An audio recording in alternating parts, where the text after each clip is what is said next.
CH11 आयामी दुनिया और love making with Yamini.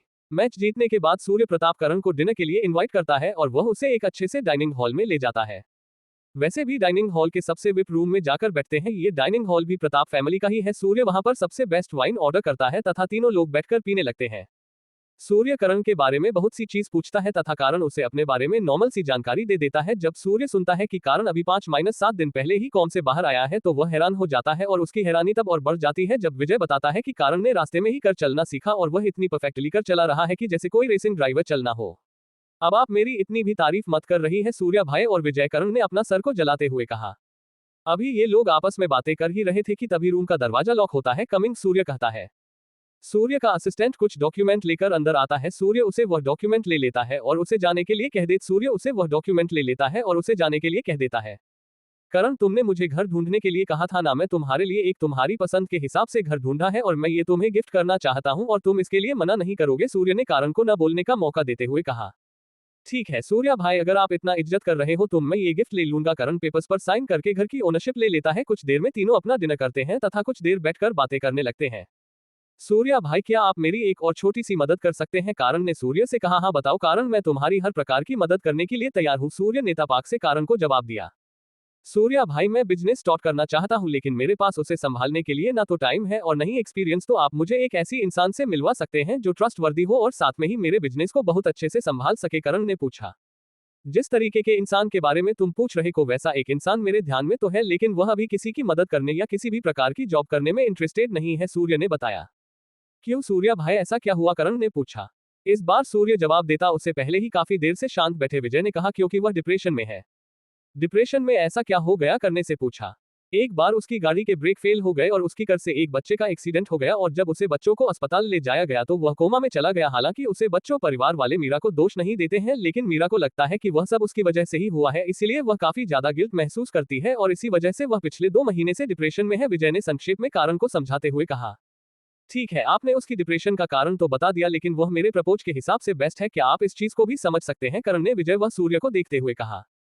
Meera की काबिलियत का अंदाजा तुम इस बात से लगा सकते हो कि उसने 18 साल की होते ही एक कंपनी की मैनेजिंग डायरेक्टर बनी और 3 महीने में उसे कंपनी को प्रॉफिट मिला दिया। यही नहीं, उसके बाद मीरा ने 5 सालों के अंदर अंदर अलग अलग बहुत सी कंपनियों में काम किया तथा सबको प्रॉफिट मिला दिया। वह किसी भी कंपनी में 3 महीने से ज्यादा काम नहीं करती है, लेकिन वह 3 महीने अपनी कंपनी को की जान से ऊपर लाने में लगा देती है। विजय ने सूर्य को न बोलने का मौका देते हुए कारण को फिर से कहा। वही सूर्य ने भी सहमति में अपना सर हिला दिया।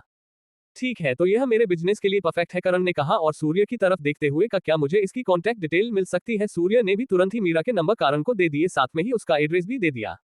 कुछ देर और बैठकर दोनों या तीनों लोग ऐसे ही बातें करते हैं। फिर थोड़ी देर बाद सूर्य उठाते हुए कारण से कहता है, मैं विजय को लेकर घर जा रहा हूँ क्योंकि इसमें कुछ ज्यादा ही ड्रिंक कर ली है। मैं अपने ड्राइवर से कह देता हूँ, वो आपको आपके नए घर पर छोड़ देगा, इस बहाने आप भी अपना नया घर देख पाएंगे। सूर्य मुस्कुराहट के साथ रहते हुए विजय को उठाकर बाहर की तरफ चलने लगता है। कारण भी उसके पीछे पीछे निकल जाता है। तीनों लोग अपनी गाड़ियों में बैठते हैं और चल पड़ते हैं अपनी मंजिल की तरफ।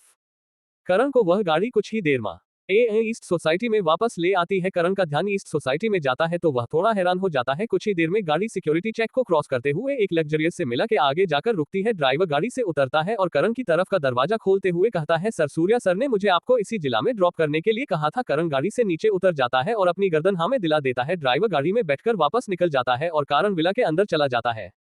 करण विल को देखा है तो ये विला बहुत ही ज्यादा खूबसूरत था। इसके एक तरफ पहाड़ियां दिख रही थी तो दूसरी तरफ खाई दिख रही थी और सामने की तरफ समिति की सड़की थी। इस विला में आगे गार्डन एरिया तथा पीछे की साइड प्रैक्टिस एरिया या कहे तो खुला स्थान था। वही गार्डन के अपोजिट साइड में गिरा था और पीछे खुले एरिया स्टोरेज हाउस थे। वह इतने बड़े थे कि एक मिडिल क्लास फैमिली के 2 घर बन जाए। कारण अपनी जेब से फोन निकलता है और सूर्य को फोन करता है। सूर्य फोन उठाते ही कारण से कहता है, मुझे तुम्हारी ही कॉल का इंतजार था, तो बताओ कैसा लगा तुम्हें तुम्हारा घर? मैं ये घर आपसे नहीं ले सकता। करण ने कहा, ये बहुत ही ज्यादा महंगा है। करण ने कहा, पर मैंने ये तुम्हें गिफ्ट दिया है। सूर्य ने कहा, तुम इसे लेने के लिए मना नहीं कर सकते, यह मेरी तरफ से गिफ्ट है और गैराज में जाकर भी देख लेना, वह भी तुम्हारे लिए एक गिफ्ट ही है और तुम इसके लिए मना नहीं करोगे क्योंकि ये हमारी दोस्ती के लिए एक छोटा सा गिफ्ट ही है। तुम मुझे तुम्हारे डॉक्यूमेंट की फोटो भेज देना, मैं तुम्हारे लिए लाइसेंस भी बनवा दूंगा और अभी बहुत ज्यादा रात हो चुकी है इसलिए तुम सो जाओ। सूर्य ने कारण को बोलने का मौका भी नहीं दिया और अपनी बात पूरी करके फोन काट दिया। करण थकान से अपना सर हिलता है और गैराज की तरफ चल देता है। गैराज को ओपन करने पर करण को एक लिमिटेड एडिशन गाड़ी दिखाई देती है। ये गाड़ी 4 सीटर थी। करण गाड़ी के डोर को ओपन करता है तो उसे गाड़ी के पेपर से मिलते हैं। गाड़ी करण के नाम पर ही रजिस्टर्ड। सीन करण अपने फोन से कुछ डॉक्यूमेंट की पिक सूर्य को भेज देता है और गाड़ी को बंद करके चला जाता है। करण घर के अंदर जाता है और अपने बैग में दिल्ली पेपर्स को निकालकर हाल में सामने की टेबल पर रख देता है।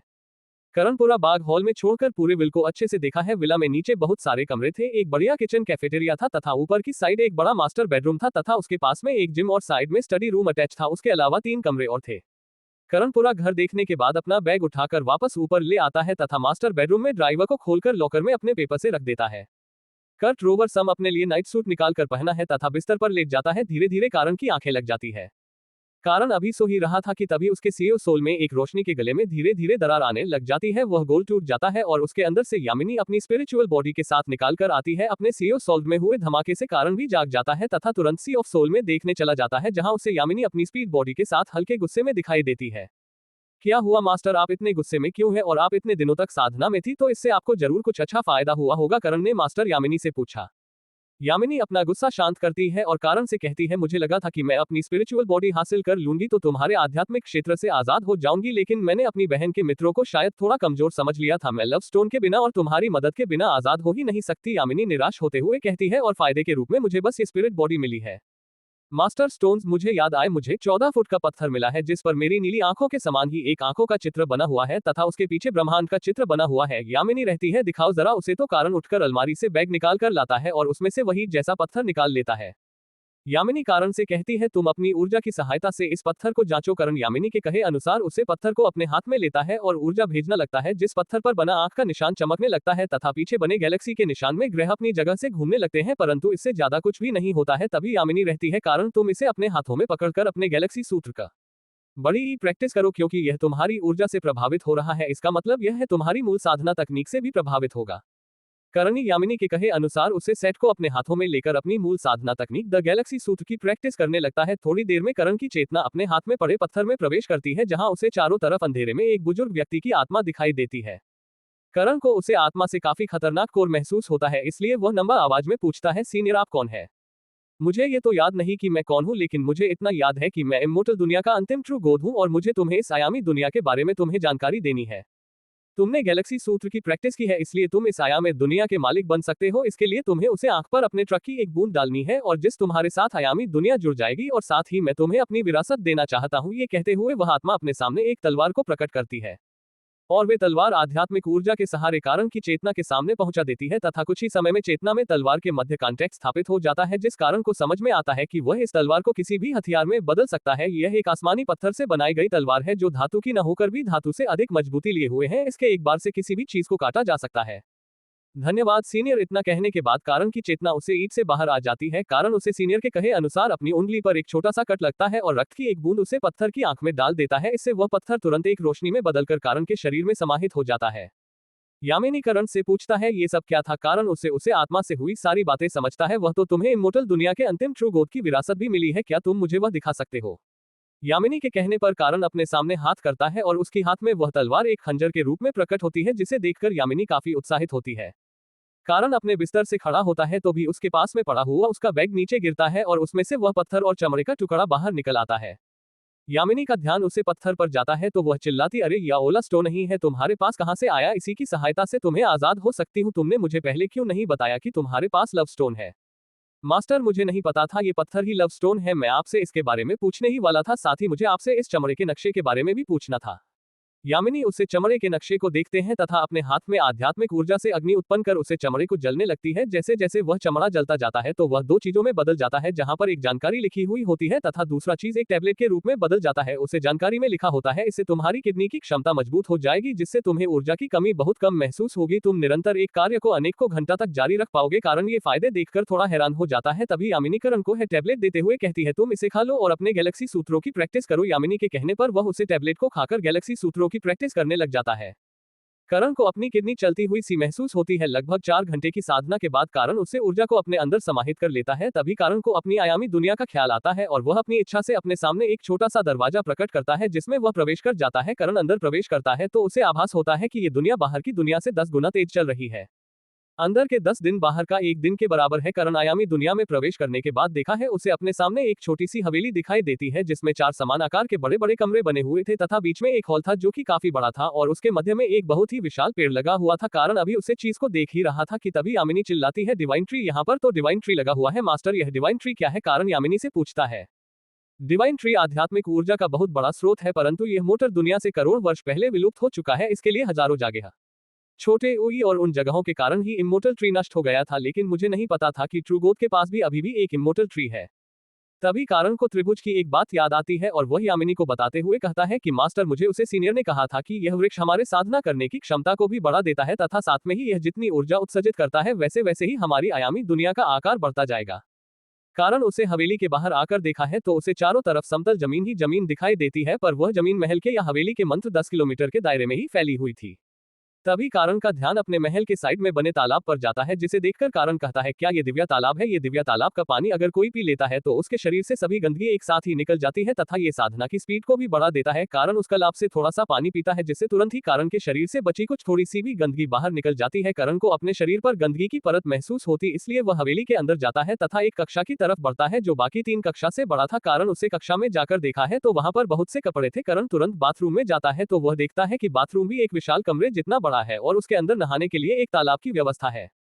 करण तुरंत उसे तालाब में नहाने लगता है। नहाने के बाद कारण बाहर आकर उन कपड़ों में से एक कपड़े को सेलेक्ट करके पहना है। उसे लगता है कि यह कपड़े उसे काफी बड़े रहेंगे, लेकिन वह पहनने के बाद तुरंत कारण के शरीर के आकार अनुसार ढाल जाते हैं। तभी कारण को याद नहीं की याद आती है और वापसी ऑफ सोल में देखा है, मास्टर आपने कहा था कि यह लव स्टोन है तो हम आपके बाहर आने की व्यवस्था कैसे कर सकते, हमें इस स्टोन को कैसे उसे करना है? ठीक है, पहले तुम अपने कमरे से उस स्टोन को यहाँ लेकर आओ। उसके इतना कहते ही करण तुरंत आयामी द्वार खोलता है और अपने कमरे में आ जाता है जहाँ कारण को महसूस होता है कि उसे यहाँ से गायब हुए मात्र 2 मिनट ही हुए हैं। कारण वहां से लव स्टोन को उठना है तथा वापस आयामी द्वारा से होते हुए आयामी दुनिया में आ जाता है। करण के अंदर आते ही वह द्वारा भी बंद हो जाता है जैसे कि उसका अस्तित्व ही ना हो। देखो, मैं तुम्हें अब लव स्टोन के बारे में बताने जा रही हूँ तो इसे ध्यान से सुना। इसका इस्तेमाल करने के बाद हम दोनों पति पत्नी के रूप में एक साथ जुड़ जाएंगे। यामिनी ने अपनी नजरें इधर उधर घूमते हुए कारण से कहा, हाँ वह मुझे पता है, लेकिन ये कैसे होगा? कारण ने यामिनी से पूछा। तुम्हें इस बारे में कैसे पता? कर को देखते हुए यामिनी ने पूछा। मुझे यह आपकी बहन की यादों से पता चला था, यामिनी को जवाब देते हुए कारण ने कहा। ठीक है, यामिनी ने कहा और करण को उसकी चेतना के सहारे उसे पत्थर को अपनी सीओ सोल में लाने के लिए कहा। करण यामिनी के कहे अनुसार उसे पत्थर को अपने सीओ सोल में ले जाता है जहां यामी हाथ बढ़ाकर उसे पत्थर को अपने हाथ में पड़ती है तथा करण को अपने हाथ को उसे हाथ में पकड़ने के लिए कहती है जहां पर उसने पत्थर से पड़ा हुआ है। दोनों अपने हाथ के बीच में पत्थर को लेकर अपने हाथ को पकड़ लेते हैं और अपनी ऊर्जा हल्की हल्की तरंगों के माध्यम से उसे पत्थर में भेजते हैं। तभी वह पत्थर पिघलकर एनर्जी के रूप में दोनों के शरीर में समाहित हो जाता है तथा कारण किसी और स्कूल में धमाका होता है और यामिनी की स्पीड बॉडी तुरंत कारण के सामने प्रकट हो जाती है। कारण खुश होते हुए कहते हैं, मास्टर आप आजाद हो गई। यामिनी भी खुश होते हुए कहती, फाइनली मैं आजाद हो गई। अभी वह इस बारे में बात कर ही रहे थे कि तभी उन दोनों को कुछ गलत होने का एहसास होता है। करण के अंदर पुरुष ऊर्जा बढ़ रही थी, वही यामिनी के अंदर स्त्री ऊर्जा बढ़ने लगती है। धीरे धीरे दोनों अपने होश गंवाने लगते हैं और एक दूसरे के पास आने लगते हैं। उन दोनों को समझ में आ जाता है कि लव मेकिंग स्टोन कैसे एक दूसरे को पति पत्नी बनता है, क्योंकि वह महसूस कर पा रही थी कि अब उन्हें एक दूसरे की शरीर की जरूरत है, वरना वह उसे ऊर्जा को संभाल नहीं पाएंगे और मर जाएंगे। यामिनी तुरंत आगे बढ़ती है और करण के होठों पर अपने मुलायम गुलाबी होंठ रख देती है। कारण भी ज्यादा संकोच नहीं करता और धीरे धीरे यामिनी के होठों का रसपान करने लगता है। करण के हाथ यामिनी के पीठ पर से होते हुए नीचे नितंबों तक सहलाने लगते हैं। वही यामिनी का एक हाथ करण के बालों में घूम रहा था तथा दूसरा हाथ पीठ पर घूम रहा था। करण यामिनी के होठों को छोड़कर धीरे धीरे उसकी गर्दन पर किस करता है। वही यामिनी अपनी गर्दन पीछे करते हुए हल्की हल्की सिसकियां लेने लगती है। करण यामिनी को उठाकर कमरे में लेटकर बिस्तर पर गिर जाता है। करण यामिनी की गर्दन से होते हुए उसके वाक्सन की ओर बढ़ने लगता है। करण धीरे से यामिनी के वक्षों के ऊपर से उसका वस्त्र हटा देता है। उसके सामने यामिनी के दूध से सफेद उभर दिखाई देने पर जाते हैं। करण धीरे से एक पक्ष को मुंह में लेकर उसका रसपान करने लगता है तथा दूसरे वक्त को अपने हाथ से सहलाने और दबाने लगता है। करण धीरे धीरे नीचे की ओर बढ़ने लगता है और यामिनी के पेट पर चुंबनों की बरसात करते हुए उसके नीचे के भी सभी वेस्टर्न को हटा देता है। तभी यामिनी करण को वापस ऊपर खींचकर उसके कपड़े रिमूव करने लग जाती है। कुछ ही क्षणों में दोनों पूर्णतया वस्त्र रहित हो जाते हैं। करण फिर से अपने अधूरे काम को पूरा करने लग जाता है और यामिनी के पेट को चूमते चामते उसके नीचे अंग तक पहुंच जाता है। करण धीरे धीरे अपने होठों को यामिनी के निजी अंग पर रखता है और चमन लग जाता है। यामिनी भी मीठी मीठी से इसके लेते हुए करण के सर को दबाने लग जाती है। थोड़ी देर में यामिनी करण को पलटकर उसके ऊपर आ जाती है तथा करण के होठों पर किस करने लग जाती है और धीरे धीरे नीचे की सकते हुए करण के नीचे अंग तक पहुंच जाती है। यामिनी करण के अंग को देखकर थोड़ी सी उत्साहित होती है और उसे अपने मुंह में लेकर उसका रसपान करने लग जाती है। करण की भी इससे सिसकियां निकलने लग जाती है। कुछ देर बाद करण यामिनी को अपने नीचे ले लेता है और अपने होठ यामिनी के होठों पर रख देता है। और धीरे से अपने निजी अंग को करण यामिनी के नीचे अंग पर रखता है और होंठ चूमते सुनते हुए ही एक झटके के साथ यामिनी के अंदर प्रवेश कर जाता है। यामिनी की दर्द भारी चीज बाहर निकल जाती है, क्योंकि आयामी दुनिया में आवाज सुनने वाला कोई नहीं था, इसलिए करण भी यामिनी को चिल्लाने देता है। करणी यामिनी के वृक्षों को चूमते एवं दबाते हुए अपनी कमर को हिलाने लगता है तथा दोनों काम क्रीड़ा में व्यस्त हो जाते हैं। ये सब लगभग 5 से 6 घंटे तक चलता रहता है और अंत में दोनों थककर एक दूसरे की बाहों में लिखते हुए ही सो जाते हैं। दोनों लगभग थकान के मारे एक दिन तक सोते रहते हैं। बिस्तर पर पड़े पड़े करण का हाथ यामिनी के बक्सों पर फिर से चला जाता है। अपने हाथ के नीचे कुछ मुलायम मुलायम महसूस होते ही करण की आंखें खुल जाती है। करण उसे मुलायम चीज को महसूस करते हुए थोड़ा जोर से दबा देता है, जिससे एक दर्द भारी चीज के साथ यामिनी की भी आंखें खुल जाती है। वे दोनों एक दूसरे की हालत को देखकर थोड़ा सा शर्मा जाते हैं। मास्टर, मुझे नहीं पता था कि लव मेकिंग स्टोन को इस्तेमाल करने से ऐसा कुछ होगा, करण ने अपनी गलती मानते हुए यामिनी से कहा। ठीक है, तुम अब मुझे मास्टर नहीं सिर्फ मेरे नाम से ही बुलाओगे, क्योंकि मैं अब तुम्हारी एक तरीके से पत्नी बन चुकी हूँ, यामिनी श्रम से अपना चेहरा नीचे करते हुए करण से कहती है। लेकिन मास्टर, में करण आगे कुछ बोल नहीं पता, लेकिन यामिनी को लगता है कि करण की कोई प्रेमिका है और इसलिए वह यामिनी के साथ पति पत्नी का संबंध ही रख सकता, तो करण की ये दुविधा दूर करने के लिए यामिनी कहती है, अगर तुम्हारी बाहर कोई प्रेमिका है तो भी मुझे उससे कोई आपत्ति नहीं। तुम अभी एक साधन हो और अपने जीवन में एक से अधिक स्त्रियों के साथ विवाह कर सकते हो और संबंध स्थापित कर सकते हो। करण एक से अधिक विवाह की बात को न करने ही वाला था कि तभी उसके सामने अवनी का चेहरा दिखाई पड़ता है और वह कुछ नए कहकर बस अपनी गर्दन हाँ में दिला देता है। इन बातों के बीच में अवनी और करण का ध्यान एक दूसरे पर से हट गया था और तभी उनका ध्यान वापस एक दूसरे पर आता है, तो एक दूसरे को लगन देखकर दोनों फिर से शर्मा जाते हैं।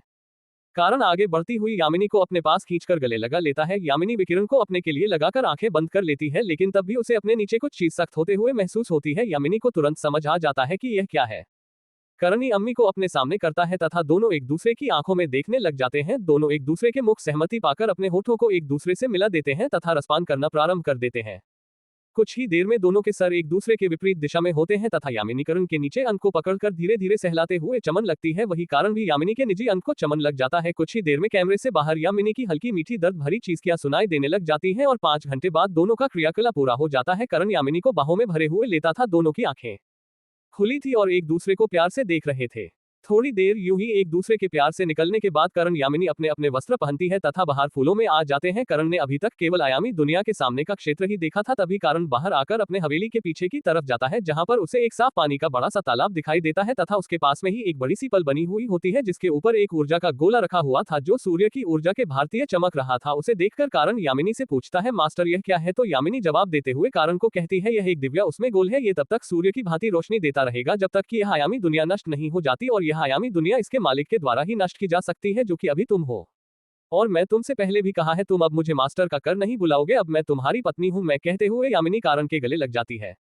तभी करण को याद आता है कि वह पिछले 2 से 3 दिन तक इस आयामी दुनिया में है, अब उसे बाहर भी जाना चाहिए। तो वह यामिनी को देखते हुए कहता है, यामिनी तुम्हें अभी इसी आयामी दुनिया में ही रहना चाहिए, क्योंकि अब तुम्हारे पास एक शरीर भी है और मैं तुम्हें बाहर लेकर ऐसे ही नहीं घूम सकता हूँ। अभी मुझे बाहर बहुत से काम निपटाना है तथा अपनी साधना के लिए बहुत सी जड़ी बूटियां तथा दिव्या उत्पादों और दिव्या जानवरों की हड्डियों को इकट्ठा करना होगा, जिससे मेरी साधना सम्राट स्तर पर पहुंच पाए। ठीक है, ये कहते हुए यामिनी अपने शरीर पर से सारे वस्त्र निकाल देती है तथा करण के गले लग जाती है। इसे हम फिर कभी पूरा करेंगे, यामिनी यह कहते हुए करण आयामी दुनिया का दरवाजा खोलना है और बाहर भाग जाता है। करण को ऐसे भागते हुए देखा यामिनी की हंसी छूट जाती है और वह नौन ही कमरे के बिस्तर पर जाकर लेट जाती है और करण की गड़ को महसूस करने लग जाती है। करण आयामी दुनिया से बाहर आकर देखा है तो सुबह के 8 बजे बज चुके हैं। करण अपना फोन देखा है तो उसे पर उसकी मां नेहा जी के 3 से कर फोन आए हुए थे तथा साथ में ही हर्ष के भी 3-4 फोन आए हुए थे। करण ने सबसे पहले कॉल करता है तो नीलम जी करण से पूछता है कि कल रात वह कहाँ था। करण ज्यादा थके हुए होने का बहाना बनाकर कहता है कि उसकी आंख लग गई और वह सो गया था। नीलम जी उसे उसका जन्मदिन विश करती है तथा उससे पूछता है कि वह घर कब तक आ जाएगा। करण नीलम जी से कहता है कि वह कल सुबह तक घर आ जाएगा। तभी हर्ष जी नीलम जी से फोन लेते हुए कहते हैं, कल शाम तक तुम घर पहुंच जाना, क्योंकि परसों से तुम्हारे एग्जाम स्टार्ट हो रहे हैं। ठीक है पिताजी कहते हुए करण फोन रख देता है। तभी करण को सूर्य प्रताप का कॉल आता है और उसकी बात सुनकर करण हैरान हो जाता है।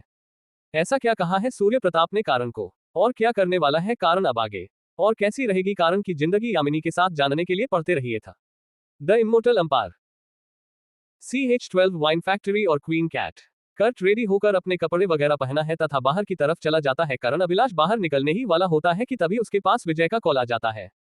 करण भाई कहाँ हो? विजय ने खुशी के साथ पूछा। मैं बस घर से निकल ही रहा हूँ, तुम इतने कुछ नजर आ रहे हो, क्या बात है? कोई खास बात नहीं, मैं तो बस ऐसे ही खुश हूँ तुमसे मिलने के लिए, विजय ने बात को टालते हुए कहा। ठीक है, अभी मुझे कुछ काम है, मैं तुम्हें बाद में कॉल करता हूँ, करण ने विजय से कहा। ठीक है बड़े भाई, विजय ने कहा और कॉल रख दिया। करण अभिलाष से बाहर जाने ही वाला था कि तभी उसे सूर्य प्रताप का खोला जाता है। हाँ बोलो सूर्या भाई, करण ने कॉल उठाते हुए मैं तुम्हारे फोन पर तुम्हारी ड्राइविंग लाइसेंस की सॉफ्ट कॉपी भेज दिया है और हार्ड कॉपी कुछ दिनों में तुम्हारे घर के एड्रेस पर आ जाएगी, तो अब तुम तुम्हारी गाड़ी चला सकते हो। सूर्य ने कहा, ये तो आपने बिल्कुल सही समय पर कॉल किया है सूर्या भाई, मैं अभी कब करके जाने ही वाला था, लेकिन अब मैं गाड़ी लेकर जा सकता हूँ, करण ने कहा। करण गैराज की तरफ जाता है तथा वहां पर लिमिटेड एडिशन ब्लैक कलर की एक टॉप मॉडल लग्जरी गाड़ी खड़ी थी।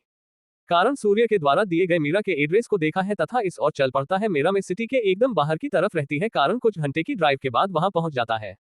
करण मीरा के घर के बाहर रखकर उसके नंबरों पर कॉल करता है, परंतु वहां पर कोई कॉल नहीं उठाता है। कारण फिर से कोशिश करता है। बहुत सी कोशिशें के बाद सामने से कोई कॉल उठना है और कहता है, मुझे किसी से भी किसी प्रकार की बात नहीं करनी है, और इतना कहकर सामने वाला कॉल रखना ही वाला होता है कि तभी कारण कहता है, मैं उसे बच्चों को ठीक कर सकता हूँ, वह कोमा से बाहर आ सकता है।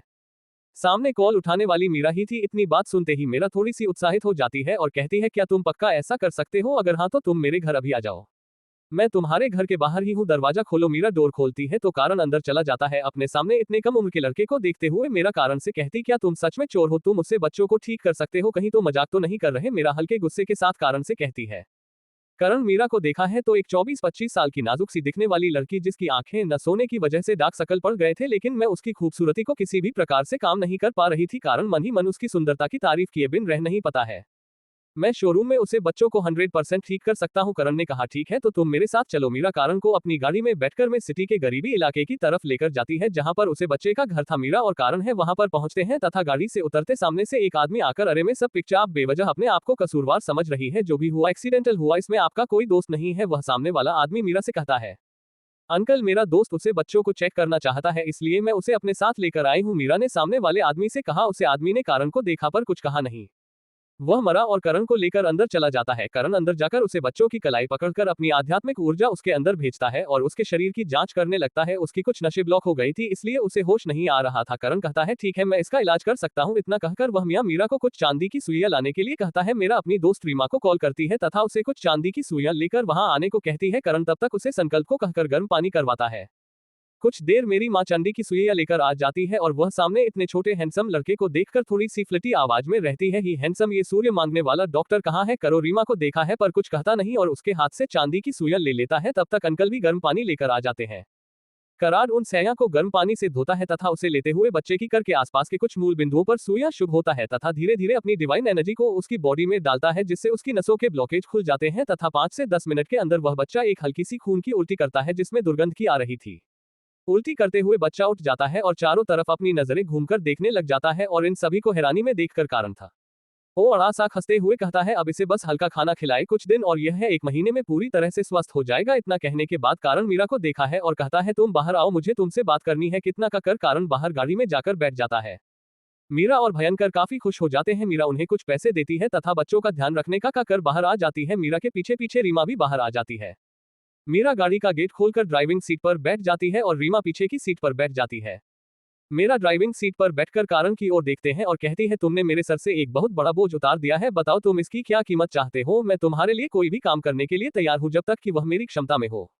मैं चाहता हूं कि तुम मेरी कंपनी को संभालो और एक बिजनेस एस्टेब्लिश करने में मेरी मदद करो, करण ने कहा।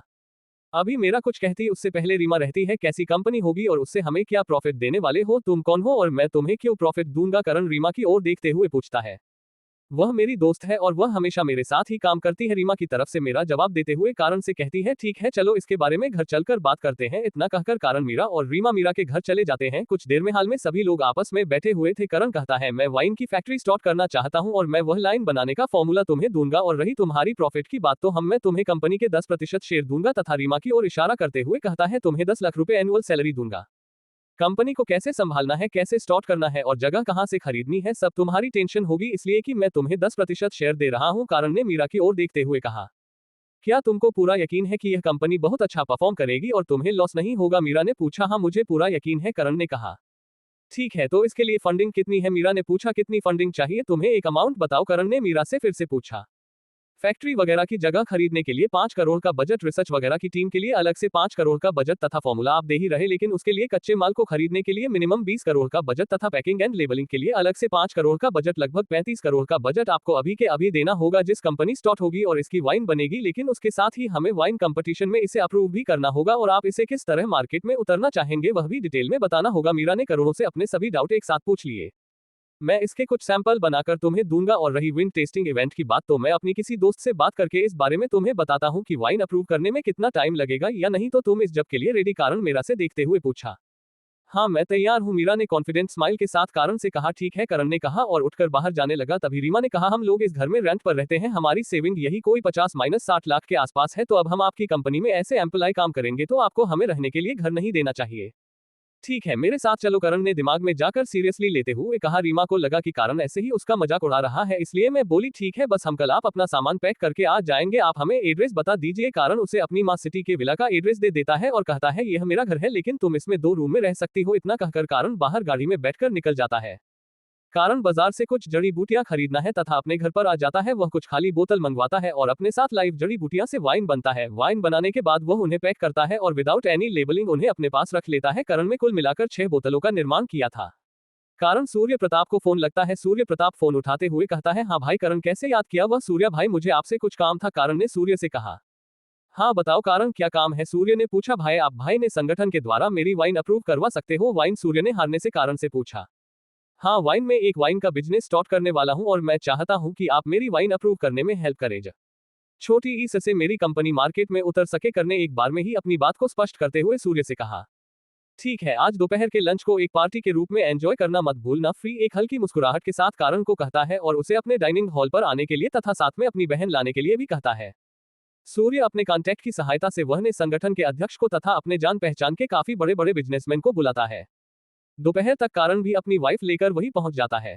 सभी लोग डिनर करते हैं तथा लास्ट में सबको वाइन परोसी जाती है। कारण इस डिनर में शामिल नहीं हुआ, कारण दूसरे रूम में बैठा इन सबकी प्रतिक्रियाओं का इंतजार कर रहा था। वाइन स्पीकर, वाइन संगठन के लीडर ने अर्थात अध्यक्ष ने कहा, अरे सूर्य बेटा, ये कितनी पुरानी वाइन है? सूर्य ने कहा, अंकल ये भाई पुरानी नहीं, अभी 3 घंटे पहले ही बनी है। तभी एक और बिजनेसमैन कहता है, क्या 3 घंटे पहले? लेकिन यह मन तो ऐसा टेस्ट कर रही है जैसे इसे सालों से सुरक्षित रखा गया हो और सिर्फ आज के लिए ही निकल गया। आई एम फाइन, बहुत बेहतरीन है, तीसरे बिजनेसमैन ने कहा। इस विन का क्या नाम है और यह कहाँ मिलती है, तो मुझे बता सकते हो? चौथ बिजनेसमैन ने पूछा। सूर्य ने कहा, ये वाइन मेरे दोस्त की एक कंपनी में बनती है और यह कंपनी अभी स्टार्ट ही होने वाली है और कल इसकी वाइन अप्रूव होने के लिए वाइन संगठन में जाएगी। और इस विन का नाम क्या है? इम्मोर्टल वाइन है। अभी सूर्य आगे कुछ बताता उससे पहले ही वाइन संगठन का अध्यक्ष कहता है, इस विन को मैं तुरंत ही अप्रूव कर दूंगा और मैं इसका नाम अच्छे से याद रखेगा, लेकिन क्या तुम मुझे इसके बदले में 2 बोतल ले वाइन दिला सकते हो? हाँ बिल्कुल, इतना कहकर उसने अपना फोन कारण को किया। मुझे 2 बोतल वाइन अभी के अभी चाहिए, क्या तुम अभी कमरे में पहुंचा सकते हो? करण ने हाँ कहा और वेटर की सहायता से 2 वाइन पहुंचा दी। उन वाइन पर किसी प्रकार की लेबल नहीं थी। वह वाइन देखकर सभी खुश हो जाते हैं, लेकिन अध्यक्ष में वाइन किसी को नहीं देता और अपने साथ ले जाने के लिए कहता है, ठीक है, मैं यह वाइन अप्रूवेशन पक्का पास कर दूंगा क्योंकि यह वाइन है ही बहुत लाजवाब। तभी बाकी के बिजनेसमैन पूछते, हम इस लाइन को कहां से खरीद सकते हैं?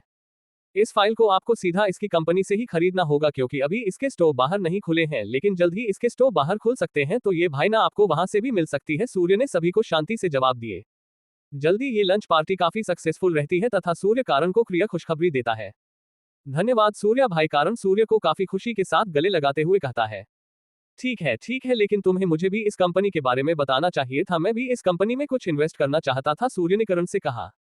मैं इस कंपनी के खाली 10% शेयर की मार्केट में उतारूंगा और इसके शेयर की कीमत 50 करोड़ 1% की होगी। यह सुनकर सूर्य काफी हैरान हो जाता है, लेकिन उसे वाइन की तारीफें सुनने के बाद सूर्य से रहा नहीं जाता और वह 5% शेयर खरीद लेता है और वह तुरंत ही कारण को 250 करोड़ रुपए ट्रांसफर कर कहता है, तुमसे एक के डॉक्यूमेंट मुझे बाद में भेज देना। इतना कहकर वह कारण का कंधा था पता है और बाहर चला जाता है। कारण अपनी कंपनी के सीईओ मीरा को कॉल करता है और उससे कहता है, मैंने तुम्हें जो फॉर्मूला भेजा है तुम उसे वाइन बनाना स्टार्ट कर दो और कल वाइन को वाइन संगठन में अप्रूवल के लिए भेज देना। वाइन तुरंत ही अप्रूव हो जाएगी और तुमने मुझे बजट के लिए 35 करोड़ रुपए बताए हैं, तो तुम जगह है किस हिसाब से खरीदना चाहती हो? क्या वह वाइन की जगह तुम रेंट लेने वाली हो? करण के सवाल पूछने पर मीरा करती, हाँ हम उसे जगह को रेंट पर ही ले सकते हैं क्योंकि उसे जगह को खरीदने के लिए हमें मिनिमम 100 करोड़ का बजट चाहिए होगा, क्योंकि वाइन के लिए हमें फैक्ट्री बाहर ही लगानी होती है तथा स्टोर्स खोलने के लिए अलग से 100 करोड़ का बजट चाहिए होगा। ठीक है, मैं तुम्हें 250 करोड़ ट्रांसफर कर रहा हूं, लेकिन तुम्हें कंपनी को अच्छे से एस्टेब्लिश करने के बाद वाइन को मार्केट में अच्छे से लॉन्च करना है, करण कहता है। घुस, क्या आपको मुझ पर इतना भरोसा है? और वैसे इतनी जल्दी इन्वेस्टमेंट किसने कर दिया हमारी कंपनी पर? मीरा ने थोड़ी हारने से पूछा। तुम मुझ पर इतना भरोसा करके कंपनी में काम करने के लिए तैयार हो गई तो मुझे तुम पर इतना भरोसा तो करना ही होगा ना। और वैसे भी है, पैसे मेरे लिए कुछ भी नहीं है, मैं अपनी क्षमताओं का इस्तेमाल करके इससे भी कई गुना ज्यादा पैसे एक दिन में कमा सकता हूँ। और हाँ, ये 5% शेयर के बदले में 100 करोड़ सूर्य प्रताप ने दिए हैं, तो तुम उन्हें 5% शेयर के डॉक्यूमेंट बनवा कर भिजवा देना, करण ने मीरा को जवाब देते हुए कहा। वह सिर्फ 5% शेयर के 250 करोड़, मीरा ने सिखाते हुए हैरानी से एक कारण से पूछा। और आप सूर्य प्रताप को भी जानते हैं? प्रताप कंस्ट्रक्शन के मालिक को? हाँ, वह मेरे दोस्त हैं, करण ने श्री के बारे में बताते हुए मीरा से कहा। अच्छा, मेरा नहीं? फिर हैरानी से कहा, ठीक है मेरा, अभी मुझे मैन सिटी से निकालकर वापस वालिका सिटी में जाना होगा, क्योंकि अभी मेरे कुछ दिनों में स्कूल के एग्जाम स्टार्ट होने वाले हैं। उसके बाद मैं मैन सिटी के कॉलेज में ही एडमिशन लूंगा और यही से अपने बिजनेस को रन करेंगे। इतना कहकर कारण अपना कॉल कट कर देता है तथा मीरा के अकाउंट में 250 करोड़ रुपए ट्रांसफर कर देता है। उधर कॉल काटने की तुरंत बाद 250 करोड़ के ट्रांसफर का मैसेज देखकर मीरा हैरान खड़ी होती है कि तभी रीमा उसके पीछे आ जाती है और पूछती है, क्या हुआ? बॉस के पास 50 करोड़ का बजट भी नहीं है जो कंपनी खोलने के लिए इतनी बड़ी बड़ी बातें कर रहा है? मैं तो पहले ही कह रही थी कि तुम्हें उससे बच्चे पर विश्वास करना ही नहीं चाहिए। वह देखने से किसी हाई स्कूल का लड़का लगता है, उसके पास कहां से इतने पैसे होंगे? मीरा रीमा के सवालों का कोई जवाब नहीं देते हुए सिर्फ अपने फोन की स्क्रीन उसके आगे कर देती है। रीमा स्क्रीन पर 250 करोड़ के ट्रांसफर का नोटिफिकेशन देखकर हैरान रह जाती है और चिल्लाते हुए कहती, क्या उसने हमें 250 करोड़ रुपए ट्रांसफर की है? क्या उसको यह नहीं लगा कि हम इतने पैसे लेकर कहीं भाग जाएंगे? नहीं, उसने कहा कि उसे हम पर भरोसा है। मेरा निशांत आवाज में रीमा को कहा, इतना भरोसा? रीमा ने फिर से हारने से पूछा। मीरा ने जवाब में सिर्फ अपनी गर्दन हमें हिलाई। मीरा को कहीं ना कहीं अब कारण पसंद आने लगा था।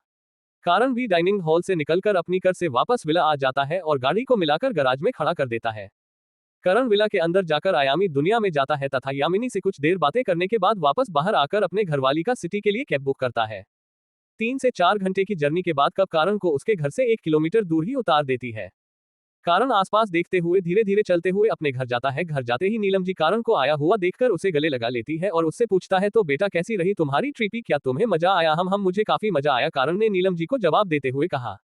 ठीक है, तुम जाओ फ्रेश वगैरह हो जाओ, तब तक मैं डिनर की प्रिपरेशन करती हूँ। ये कहते हो नीलम जी रसोई की ओर चली जाती है। कारण भी अपने कमरे में चला जाता है। कारण जैसी कमरे में घुसता है तो कोई चीज उछलते हुए उसके ऊपर आगे गिरती है और उसके चेहरे को चाटने लगती है। ये कारण की बिल्ली निक्की थी। तो मेरी शैतान ने मुझे इतना मिस किया। कारण उसे बिल्ली के सर को सहलाते हुए प्यार से कहता है। बिल्ली हमें गर्दन हिलाकर कारण के चेहरे को फिर से चाटने लग जाती है। ठीक है, अब से तुम्हें हमेशा मेरे ही साथ रहना पड़ेगा। ये कह के कारण उसे बिल्ली के पेट पर हल्के से हाथ फेरने लगता है। कारण कैसे हाथ फेरने पर वह बिल्ली कारण से थोड़ा दूर हो जाती है। करण हंसते हुए रहते हो तो तुम शर्मा भी रही हो क्या मुझसे? इतना कहकर कारण उसे बिल्ली को वापस से उठाकर अपने गले लगा लेता है। कुछ ही देर यूं ही बिल्ली के साथ है बातें करके बाद कारण अपने कपड़े लेकर वॉशरूम में चला जाता है तथा चेंज करके बाहर आ जाता है।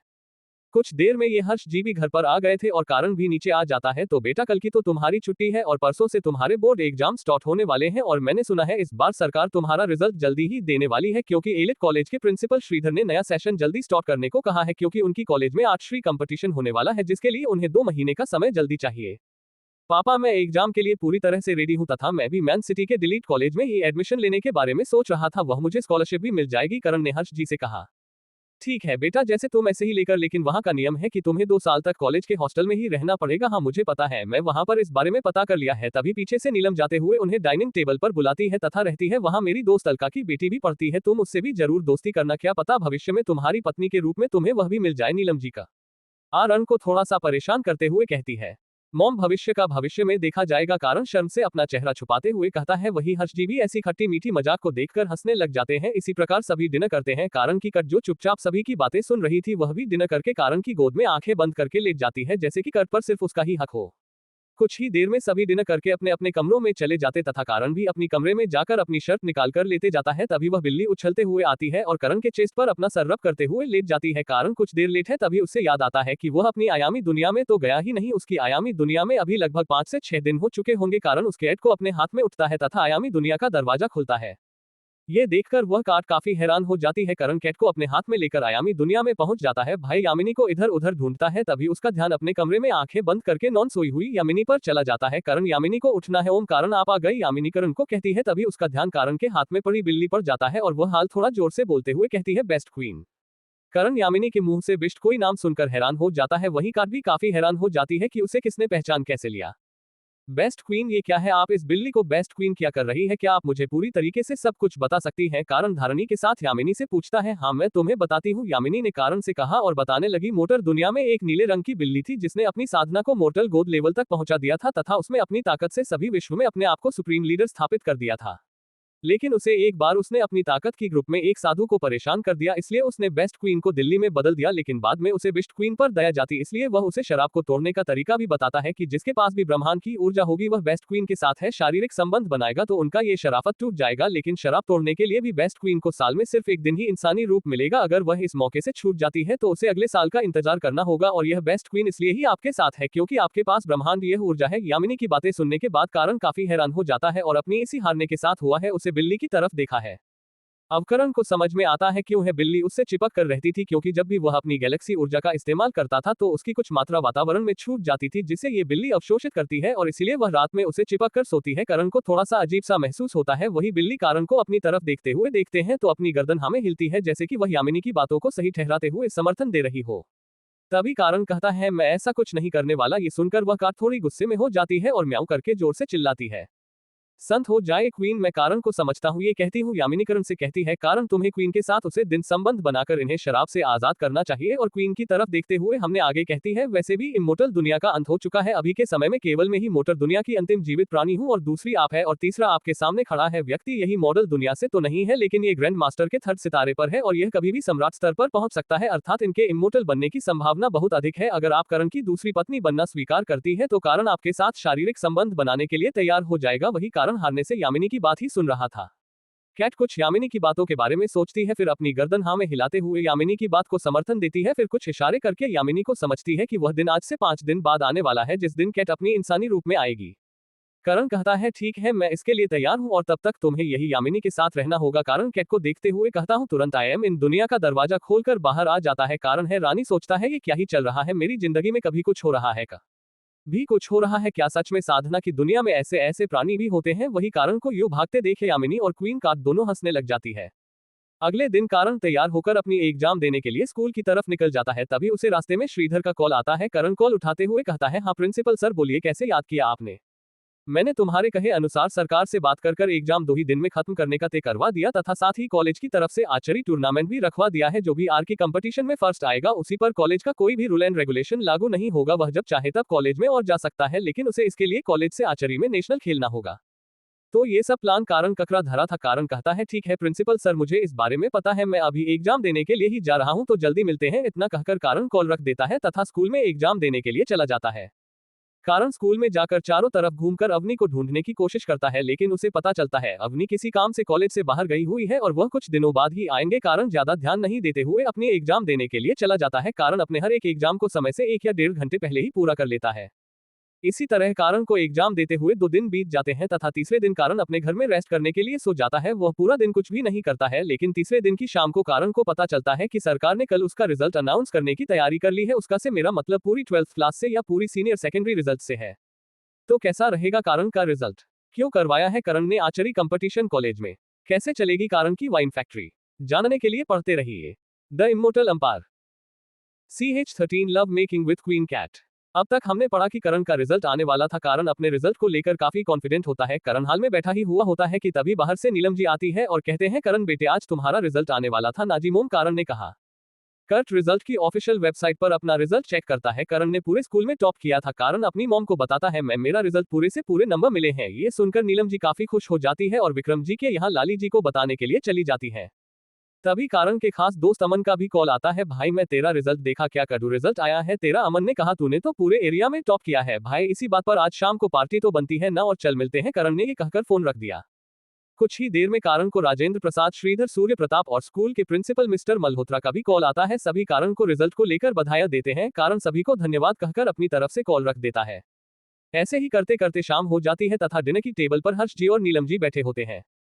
क्या हुआ, किसका इंतजार कर रहे हो, खाना स्टॉक करो, नीलम जी ने कहा। मम्मी वह अमन का फोन आया था, वह अभी हमारे यहाँ डिनर पर आने वाला है, उसे मुझे कुछ बात भी करनी है। अभिकरण ये सब बात ही रहा होता है कि तभी दरवाजे से अमन अंदर आ जाता है और हर जीवन नीलम जी के पैर छूकर डाइनिंग टेबल पर बैठ जाता है। आंटी जल्दी से खाना परोसी है, मेरे को बहुत ज्यादा भूख लगी है, अमन ने फटाफट कहा और आंटी की तरफ देखने लगा। सभी लोग बैठकर अपना डिनर कर कंप्लीट करते हैं तथा नीलम जी रसोई में बाकी के काम को समेटने के लिए लग जाती है। हर्ष जी उठकर अपने कमरे में चले जाते हैं तथा कारण और अमन हॉल में ही बैठ जाते हैं। भाई तूने आगे कॉलेज के बारे में क्या सोचा है, अमन ने कारण से पूछा। मैं सिटी कॉलेज में एडमिशन लेने के बारे में सोच रहा हूं, करण ने स्पष्ट रूप से जवाब दिया।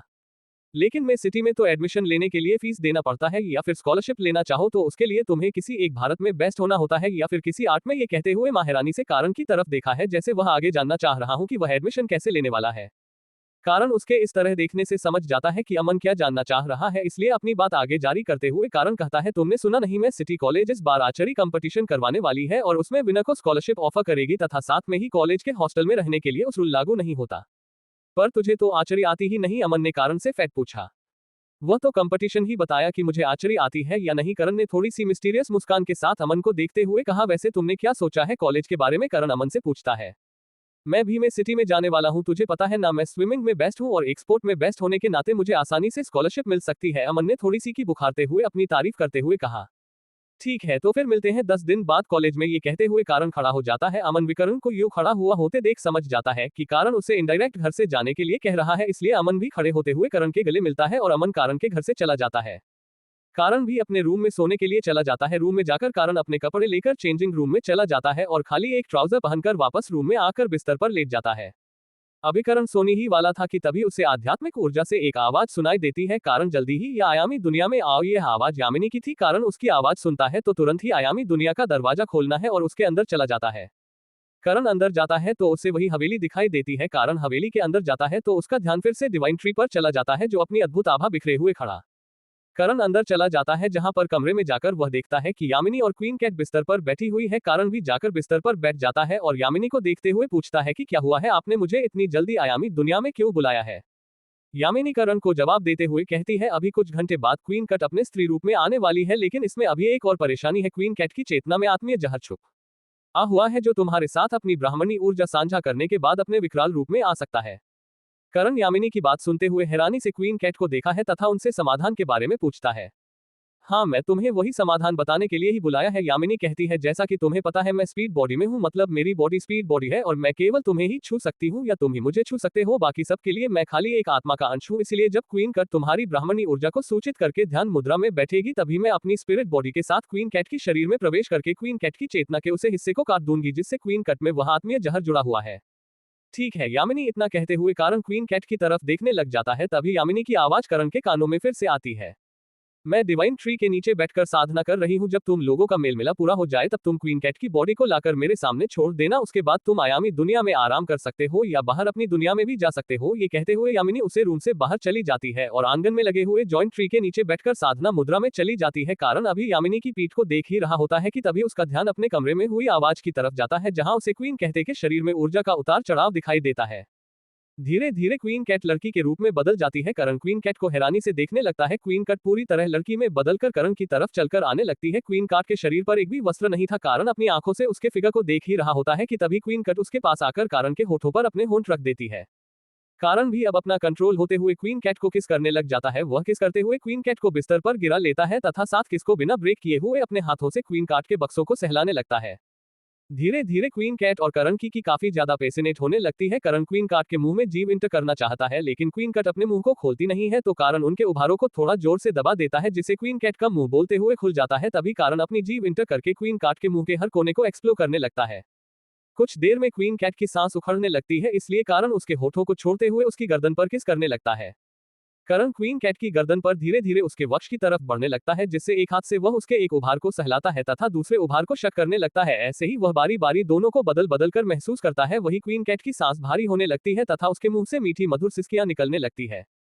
करण क्वीन कैट के उभार से खेलते हुए अपने सभी वस्त्रों को निकाल देता है तथा अपने प्राइवेट पार्ट को क्वीन कैट के प्राइवेट पार्ट पर रखकर सहलाने लगता है। क्वीन कैट के उभार को छोड़कर कारण उसके होठों पर होंठ रखकर क्वीन कैट में झटके से इंटर हो जाता है। क्वीन कैट की चीख बाहर नहीं निकाल पाती है, लेकिन उसकी आंखों से बेटाहंस दर्द के आंसू निकलने लग जाते हैं। क्वीन कैट के नाखून कारण की पीठ में चुभने लगते हैं, जो कि उसके दर्द को बयां कर रहे थे। कारण क्वीन कैट के दर्द को कम करने के लिए उसे किस करता है तथा उसके उभारों को सहलाने लगता है। धीरे धीरे क्वीन कैट का दर्द कम होता है और कारण अपनी कमर हिलाना चालू कर देता है। धीरे धीरे क्वीन कैट भी कारण को संभोग में सहयोग करने लगती है तथा दोनों की आहें बाहर सुनाई देने लग जाती है। कारण काफी वाइल्ड तरीके से क्वीन कैट के साथ फिजिकल हो रहा होता है, जिससे क्वीन कैट की आंखों से आंसू अभी भी हल्के हल्के निकल रहे होते हैं। लगभग 4 घंटे की मेहनत के बाद दोनों अपनी चरम उत्कर्ष अवस्था में पहुंच जाते हैं। और कारण अपने आप को क्वीन कार्ट के अंदर ही रिलीज कर देता है। क्वीन कट विकर्ण के अवसाद को अपने आप में ऊर्जा के रूप में समाहित कर लेती है तथा धीरे धीरे उसकी बॉडी कांपने लगती है। तभी कारण को याद आता है कि यामिनी ने कहा था कि यह सब होने के बाद कारण उसकी बॉडी को यामिनी के सामने ले जाए। करण क्वीन कैट को निर्वस्त्र ही अपनी गोद में उठा लेता है और यामिनी की तरफ चल पड़ता है। यामिनी अभी भी साधना मुद्रा में बैठी हुई होती है। कारण यामिनी के सामने क्वीन कैट को लेट देता है, जिसका अब्बास यामिनी को भी हो जाता है। यामिनी करण को देखते हुए कहती है तुम अब जा सकते हो, और इतना कहकर यामिनी क्वीन कार्ट के सर पर अपना हाथ रखती है तथा कुछ मंत्र बोलती है, जिससे वह यामिनी के शरीर में प्रवेश कर जाती है।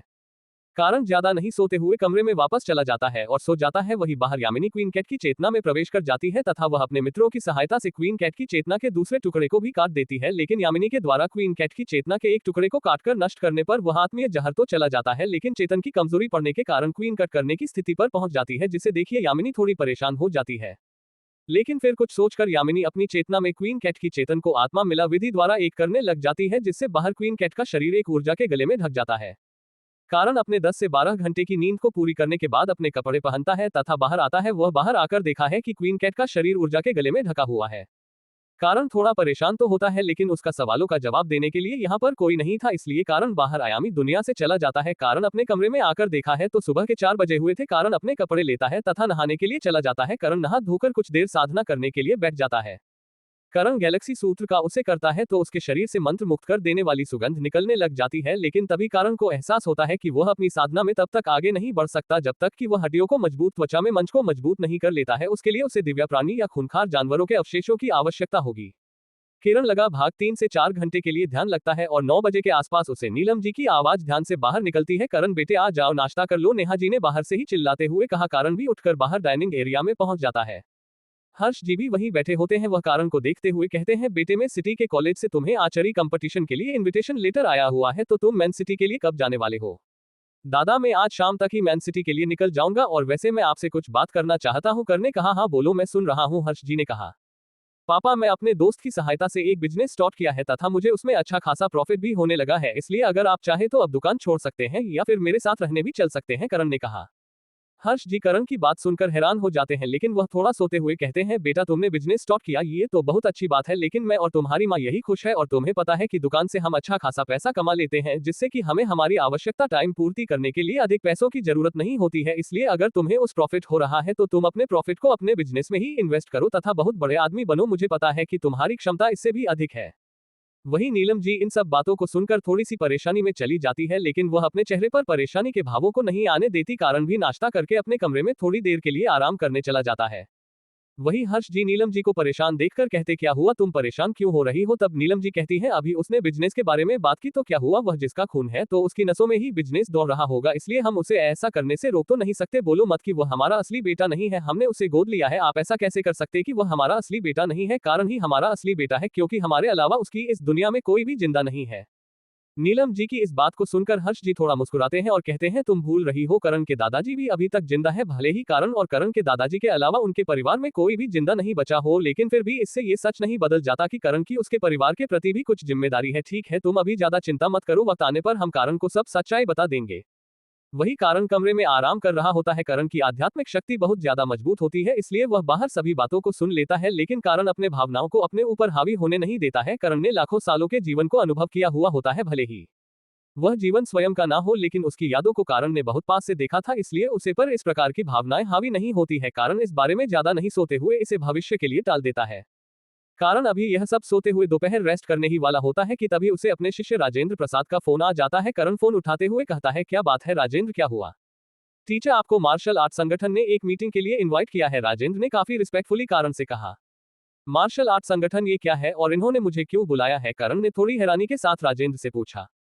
टीचर आप मुझे बता दीजिए कि अभी आप कहाँ हैं, मैं आपको अभी पिक कर लेता हूँ, इस बारे में हम मिलकर बात करते हैं। राजेंद्र ने कहा ठीक है मैं अभी अपने घर पर हूँ, तुम मुझे घर से थोड़ी दूर लेने के लिए आ जाओ, कारण ने कहा और अपना फोन रख दिया। करण उठकर घर से अपनी मम्मी पापा को दोस्त के घर जाने का कहकर बाहर चला जाता है। वही जाते हुए कारण अपनी मम्मी नीलम जी से कहता है मम्मी आप मेरे कपड़े वगैरह पैक कर दीजिए, अब मैं सिटी ही रुकने वाला हूँ, क्योंकि वहीं से कॉलेज और बिजनेस दोनों संभालने वाला हूँ। ये कहते हुए कारण घर से निकल जाता है।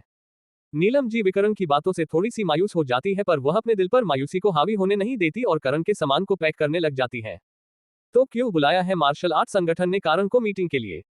तो क्या होगा क्वीन कैट और यामिनी की आत्मविलाप विधि का परिणाम? जानने के लिए पढ़ते रहिए the immortal empire. CH14 martial art organisation और न्यू लीडर। अब तक हमने पढ़ा कि कारण को राजेंद्र मार्शल आर्ट संगठन की मीटिंग का इनविटेशन के बारे में बताते हैं। अब आगे कारण अपने घर से निकलकर थोड़ी दूर पर जाता है तो वहां पर उसे एक गाड़ी खड़ी दिखाई देती है जिसके बाहर राजेंद्र प्रसाद कारण का इंतजार करते हुए दिखाई देता है। करण सीता उसे तरफ चला जाता है और बिना कुछ बोले गाड़ी के अंदर पीछे की सीट पर बैठ जाता है। राजेंद्र भी तुरंत ही उसके पास की सीट पर बैठ जाता है और ड्राइवर को अपनी गाड़ी आगे बढ़ने का इशारा करता है। कुछ ही देर में गाड़ी सड़क पर तेज रफ्तार से दौड़ने लग जाती है। यह मीटिंग किस लिए हो रही है, मुझे इस बारे में क्लियर बताओ, करण ने बिना किसी इमोशन के साथ राजेंद्र को कहा। राजेंद्र थोड़ा घबराते हुए अपने चेहरे पर आए हुए पसीने को पूछते हुए कहता है, वह मास्टर बात यह है कि मेरा एक दोस्त मार्शल आर्ट संगठन में एल्डर की पोजीशन पर है। उसका रैंक ग्रैंड मास्टर के पहले सितारे जितना है और मैंने उसे अपनी प्रॉब्लम के बारे में बहुत पहले बताया था लेकिन उससे मेरी प्रॉब्लम सॉल्व नहीं हुई। लेकिन उसे कहीं से पता चल गया कि मेरी मदद किसी रहस्यमयी लड़के ने की है और उसका रैंक एक ग्रैंड मास्टर के लेवल से भी कहीं ज्यादा है। इसलिए उसने आपके बारे में अपने सीनियर्स को बताया है और वे सभी लोग इतने यंग लड़के को अपनी मार्शल आर्ट संगठन में ज्वाइन करवाना चाहते हैं, इसलिए उन्होंने आपको मीटिंग के लिए बुलाया है। करण राजेंद्र के चेहरे कदर को नजरअंदाज करते हुए कहता है, क्या यह मार्शल आर्ट ऑर्गेनाइजेशन गवर्नमेंट की है या फिर कोई और ग्रुप से चला रहा है? क्या तुम मुझे इस बारे में बता सकते हो और इस मार्शल आर्ट ऑर्गेनाइजेशन से जुड़ने के फायदे और नुकसान क्या क्या है? राजेंद्र देखा है कि कारण उसकी इस बात को सुनकर गुस्सा नहीं हुआ बल्कि उसने आगे कुछ और जानने के लिए पूछा है तो वह थोड़ी सी राहत महसूस करता है और करण के सवाल का जवाब देते हुए कहता है, मार्शल आर्ट ऑर्गेनाइजेशन एक ग्रैंड मास्टर से भी ऊंचे लेवल के आदमी ने स्थापित की है। उसका रैंक ग्रैंड मास्टर से भी ज्यादा था लेकिन उसे रैंक को क्या कहते हैं ये किसी को भी नहीं पता। वह आदमी अपने बाद इस ऑर्गेनाइजेशन के लीडर के लिए एक ब्लैक आयरन क्रिस्टल स्टोन को छोड़कर गया है। जो भी उसे स्टोन को तोड़ेगा वह उसके अंदर से क्रिस्टल बैच प्राप्त करके इस ऑर्गेनाइजेशन का लीडर बन सकता है तथा तब तक के लिए जो भी ग्रैंड मास्टर तारा में सबसे ज्यादा पावरफुल होगा वह इस ऑर्गेनाइजेशन का लीडर बन सकता है। राजेंद्र ने बड़ी बारीकी से ऑर्गेनाइजेशन की स्थापना के बारे में कारण को समझाया। तुम्हारी बातों से तो यूं लगता है कि यह मार्शल आर्ट ऑर्गेनाइजेशन एक निजी संगठन है, करण ने राजेंद्र से कहा। हाँ, हम ये कह सकते हैं कि मार्शल आर्ट ऑर्गेनाइजेशन एक निजी संगठन है लेकिन ये पूरे विश्व में फैली हुई है और इसका मुख्य हेडक्वार्टर में सिटी में ही है क्योंकि मैं सिटी दुनिया की सबसे बेस्ट सिटी में आती है। ऐसा नहीं है कि मैं सिटी से बेस्ट जगह ही भी नहीं है लेकिन मैन सिटी के अंदर प्राकृतिक वातावरण बहुत ज्यादा है इसलिए इसका मुख्यालय मैन सिटी के अंदर है। और रही बात इसके प्राइवेट संस्था होने की तो ये गवर्नमेंट के साथ मिलकर काम करती है। बाहर के देशों में इस संस्था का एकमात्र काम सभी मार्शल आर्टिस्ट पर नियमों को लागू करना है जबकि हमारे देश के अंदर इस ऑर्गेनाइजेशन के पास कुछ और भी पावर है जैसे कि यह ऑर्गेनाइजेशन के मेंबर को जड़ी बूटियां पर छूट दी जाती है तथा गवर्नमेंट के साथ है बहुत से मिशन करने को भी जाना पड़ता है और यह सभी नियम मार्शल आर्ट ऑर्गेनाइजेशन के संस्थापक द्वारा निर्धारित किए गए थे। तुमने अभी कुछ देर पहले मार्शल आर्ट ऑर्गेनाइजेशन के लीडर के टोकन के बारे में बताया, क्या इस प्रकार के और भी टोकन है और यह टोकन कैसे वर्क करते हैं? क्या तुम इस बारे में थोड़ा और बताओगे? कारण ने राजेंद्र से कहा। जी टीचर, ये कहते हुए राजेंद्र कारण को रैंक और उनके बैजेस के बारे में बताने लगता है। Fake the level purple belt, ये पर्पल बेल्ट मार्शल आर्ट की शुरुआत में सिखाने वाल मार्शल आर्टिस्ट ब्रॉन्ज बैच, ये ब्रांच बैच जो मार्शल आर्ट को थोड़ा बहुत सीख जाते हैं उन्हें मिलता है। Martial art expert silver badge, जड़ी बूटियां पर 10% छूट। Martial art master gold badge, जड़ी बूटियां पर 20% छूट। Martial art grand master diamond badge, ये विश्व की किसी भी आयुर्वेदिक संस्थान पर 20% छूट तथा प्रत्येक देश में एक मुख्य अतिथि या वेरी इंपोर्टेंट पर्सन का दर्जा। Current leader badge rare yellow crystal badge, यह ऑर्गेनाइजेशन के लीडर का बैच है तथा यह ऑर्गेनाइजेशन के नियमों को तो नहीं बदल सकते लेकिन सभी को ऑर्डर दे सकते हैं। Black crystal batch real leader batch, ये पूरी ऑर्गेनाइजेशन में सिर्फ एक व्यक्ति के पास ही था और अभी तक दूसरा कोई भी इसे हासिल नहीं कर पाया है और इसे जो भी हासिल करेगा वह ऑर्गेनाइजेशन पूरी तरीके से उसे व्यक्ति के अधीन होगी तथा वह व्यक्ति किसी भी प्रकार के बदलाव कर सकता है। करण राजेंद्र की बातों को सुनते हुए अपनी गर्दन खाली हाँ में हिलता रहता है और ऐसे ही इन बातों को छोड़कर वह आपसे कुछ बातें करने लग जाते हैं और सफर धीरे धीरे कट जाता है। कुछ ही देर में उनकी गाड़ी मैन सिटी के बाहर की तरफ एक सुनसान रास्ते पर चलने लगती है। वह रास्ता दिखाने में भले ही सुनसान हो लेकिन उसे पर अभी भी चहल पहल बनी हुई थी। कुछ ही देर में गाड़ी एक पहाड़ की चोटी पर बनी हुई बिल्डिंग के पास जाकर रुकती है। वह बिल्डिंग देखने में बहुत ही ज्यादा आलीशान नजर आ रही थी। बाहर की तरफ कुछ रेयर स्टैचू लगे हुए थे। करण गाड़ी से उतरता है तथा दूसरी तरफ से राजेंद्र बिगड़ी से उतरता है। राजेंद्र कारण को रास्ता दिखाते हुए बिल्डिंग के अंदर लेकर जाता है। वे दोनों अभी बिल्डिंग में घूमते हुए आगे बढ़ रहे होते हैं तभी उनका ध्यान एक बड़े से हॉल की तरफ जाता है। उसे हॉल के बीचों बीच एक काले कलर बड़ा सा चट्टान रखा हुआ था जिस पर बहुत से ग्रैंड मास्टर पांच कर रहे थे लेकिन उसे चट्टान पर किसी के उंगलियों के निशान तक नहीं आ रहे थे। करण कुछ चट्टान को देखते हुए देखकर राजेंद्र कारण से कहता है, मास्टर यही चट्टान ही ब्लैक आयरन क्रिस्टल स्टोन है और इसी के अंदर ब्लैक आयरन क्रिस्टल बैच है। कारण अपनी गर्दन हाँ हिलता है और राजेंद्र को देखते हुए कहता है, हमें मीटिंग के लिए बुलाया गया है तो चलो मीटिंग हॉल में चलते हैं। हाँ टीचर, ये कहते हुए राजेंद्र अपना फोन निकलता है, रोकने दोस्त को कॉल करता है। सामने से उसका दोस्त कॉल उठना है और राजेंद्र को 5th फ्लोर के मीटिंग हॉल में आने के लिए कहता है। करण और राजेंद्र कुछ ही देर में मीटिंग हॉल में पहुंच जाते हैं जहां बाहर दरवाजे पर एक गार्ड खड़ा होता है। करण और राजेंद्र गार्ड के पास जाते हैं और उसे मीटिंग हॉल में जाने के लिए परमिशन मांगते हैं। वह गार्ड राजेंद्र उपकरण को देखते हुए कहता है कि एल्डर ने खाली इस नौजवान को अंदर बुलाया है, आप कृपया बाहर ही इंतजार करें। करण राजेंद्र को बाहर रुकने का कहकर अंदर हॉल के चला जाता है। करण अंदर जाकर देखा है तो सामने उसे एक चेयर डाली हुई दिखाई देती है तथा उसके थोड़ी दूर पर 5 चेयर पर 5 आदमी बैठे हुए होते हैं। करण अपनी गर्दन घूमर कमरे के चारों तरफ देखा है तो उसे साइड में कांच की दीवार बनी हुई दिखाई देती है जो कि पूरी तरीके से ब्लैक थी तथा दूसरी तरफ से कुछ एलईडी स्क्रीन्स लगी हुई थी। करण को यूं हर तरफ देखते हुए देखकर वह सामने बैठे 5 में से एक आदमी बोलते हुए करण को सामने रखी चेयर पर बैठने के लिए कहता है। करण बिना कुछ बोले सामने रखी चेयर पर जाकर बैठ जाता है। तभी उन 500 लोगों ने करण को ध्यान से देखा और कहा, तो राजेंद्र ने सच्ची कहा था कि तुम ग्रैंड मास्टर 17 में हो। मैं बातों को ज्यादा नहीं घूमते हुए सीधा मुद्दे पर आता हूं। नीचे अपना रैंक बात कर अपना ग्रैंड मास्टर का बच ले लेना तथा हम सभी सच में देखना चाहते थे कि तुम सच में ग्रैंड मास्टर स्तर पर हो या नहीं। सामने बैठे 5 अल्ट्रॉन में से एक ने कहा, आपने सिर्फ मेरा लेवल देखने के लिए तो मुझे नहीं बुलाया होगा, इसलिए मैं चाहता हूं कि आप जल्दी से जल्दी मुद्दे पर आए। करण ने बिना किसी भावों के कहा, मुझे तुम्हारी यह स्पष्ट बात करने का तरीका काफी पसंद आया। एक एल्डर ने कहा, ठीक है, हम तुम्हें बताते हैं कि हमने तुम्हें क्यों बुलाया है। हमारी मार्शल आर्ट ऑर्गेनाइजेशन के हेड मिस्टर देवानकर चाहते हैं कि तुम उनके शिष्य बन जाओ और हम तुम्हें मार्शल आर्ट ऑर्गेनाइजेशन के अगले उत्तराधिकारी के रूप में भी चुन सकते हैं अगर तुम्हारा प्रदर्शन हमें संतुष्ट करता है। मैं मार्शल आर्ट ऑर्गेनाइजेशन में नहीं जुड़ना चाहता, करण ने तुरंत मना करते हुए कहा। बच्चों, तुम्हें कुछ ज्यादा ही घमंड नहीं आ गया है? 500 ऑटो में से एक एल्डर ने कहा और वह गुस्से से करण को घूमने लगा। करण ने बिना किसी भावों के उसे इग्नोर किया तथा शीशे की तरफ देखते हुए कहा, तुम मुझे इस ऑर्गेनाइजेशन के लीडर लग रहे हो, तुम्हें सामने आकर बात करनी चाहिए। करण की इस तरह शीशे की तरफ देखकर खाने से 500 एल्डर तथा शीशे के पीछे की तरफ बैठे 2 लोग भी काफी हैरान हो जाते हैं। लगता है इस बच्चे ने आध्यात्मिक चेतना को सक्रिय कर लिया है। लीडर, ये तो हमारे पूरे ऑर्गेनाइजेशन में के वल संस्थापक ही कर पाए थे। वाइस प्रेसिडेंट ने ऑर्गेनाइजेशन के लीडर या प्रेसिडेंट को कहा। वे दोनों लोग खड़े होते हैं तथा शीशे के पीछे से निकलकर करण के सामने आ जाते हैं। करण के सामने आकर उनमें से एक व्यक्ति, जिसे दूसरा व्यक्ति लीडर कह रहा था, वह करण को देखते हुए पूछता है, बच्चे, क्या तुमने आध्यात्मिक चेतना को विकसित कर लिया है? करण अपनी नजर घूमकर अपने सामने एक वृद्ध व्यक्ति को देखा है जो उम्र से भले वृद्धि हो लेकिन ताकत के मामले में वह अच्छे युवाओं को भी टक्कर दे सकता है। करण उसकी बात पर सहमति से अपना सर हिला देता है। करण को शांति में से लगाते हुए देखकर हुए सभी थोड़ी अचंभे में चले जाते हैं और उनमें से वाइस प्रेसिडेंट चलते हुए कहता है, इसका मतलब तुम ग्रैंड मास्टर के तीसरे स्तर में हो या उससे भी अधिक। वही 5 एल्डर वाइस प्रेसिडेंट की बात सुनकर काफी हैरान हो जाते हैं। कर्ट वाइस प्रेसिडेंट और प्रेसिडेंट को देखते हुए कहता है, आप दोनों मेरे साथ नीचे ब्लैक आयरन क्रिस्टल स्टोन के पास चलिए। ये कहते हुए करण दरवाजा खोलकर बाहर निकल आता है। करण को यूं कहकर जाता देख 5वां एल्डर थोड़े से नाखुश नजर आते हैं। वही प्रेसिडेंट और वाइस प्रेसिडेंट थोड़ी सी सदमे में चले जाते हैं। उन्हें ये डर लग रहा था कहीं ये लड़का उसे चट्टान को तोड़कर लीडर बैच हासिल न कर ले। अगर ऐसा हुआ तो ये बात सच में काफी आश्चर्यजनक होगी।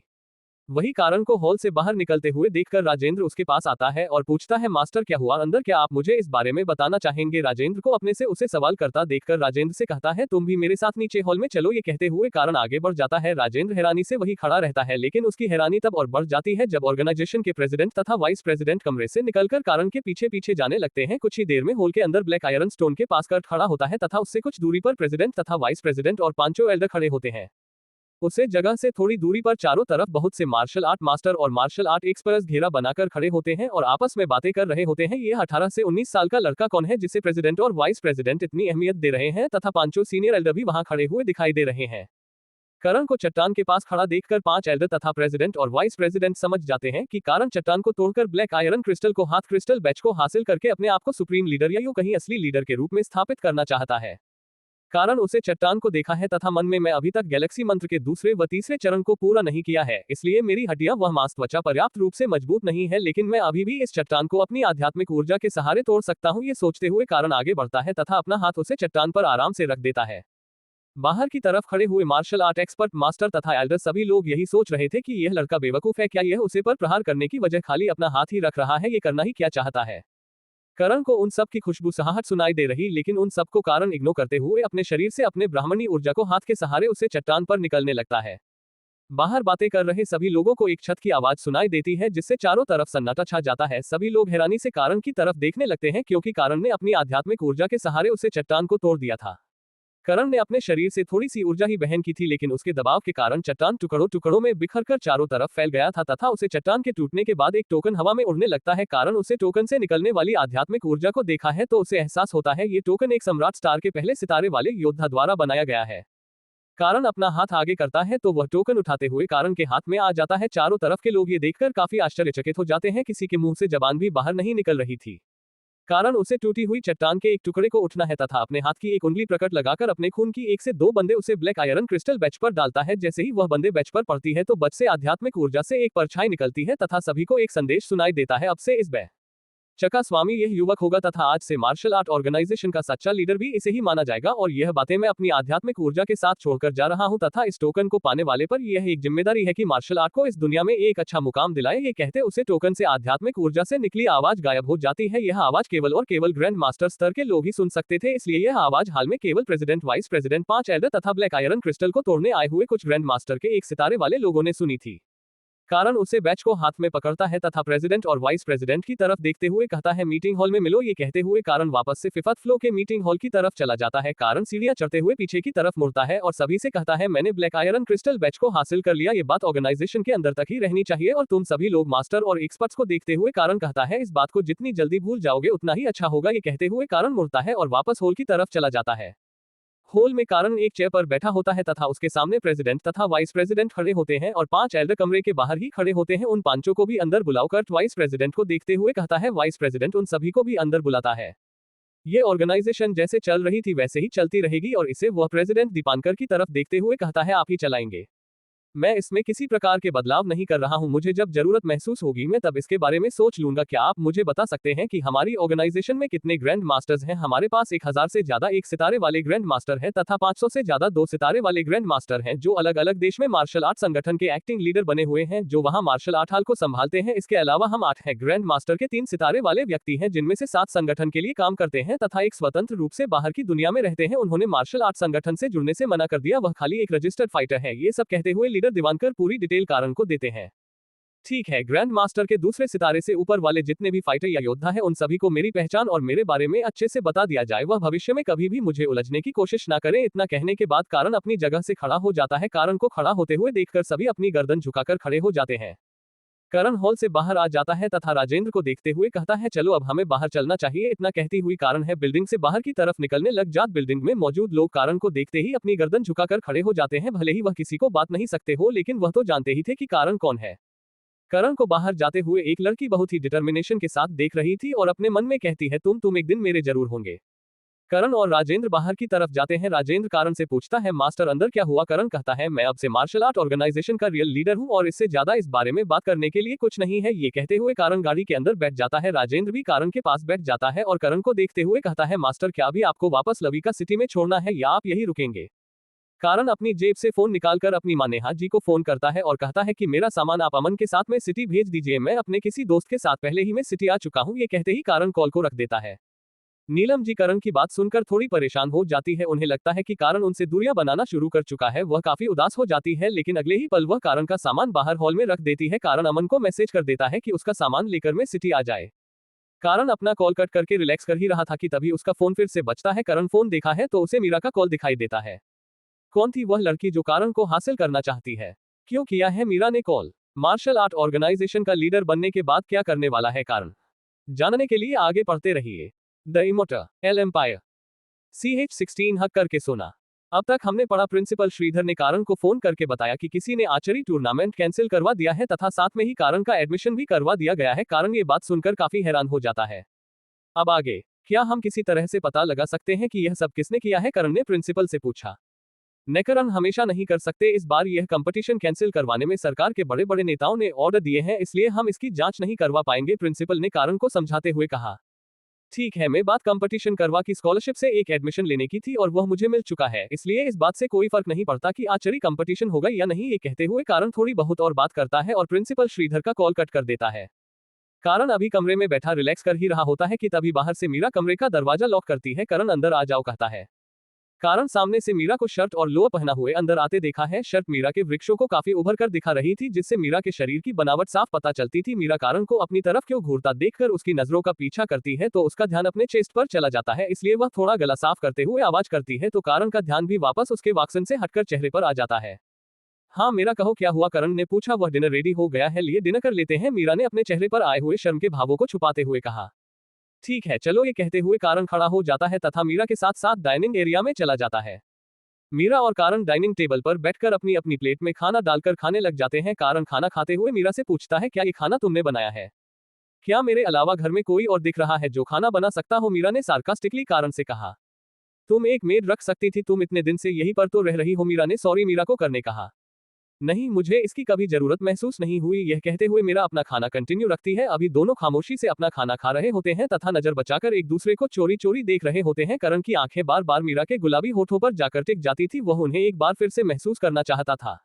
वही मीरा अपने ऊपर कारण की नजरें महसूस करके शर्म से लाल हो रही थी। वह जल्दी से अपना खाना कंप्लीट करती है तथा अपने बर्तन्स को किचन में रख देती है। वापस आकर कारण से कहती है, तुम भी अपने सब खाना खाने के बाद बर्तन को किचन में रख देना, मैं सुबह उठकर साफ कर लूंगी। यह कहकर कारण की बात सुनने बिना ही मीरा अपने रूम की तरफ चली जाती है।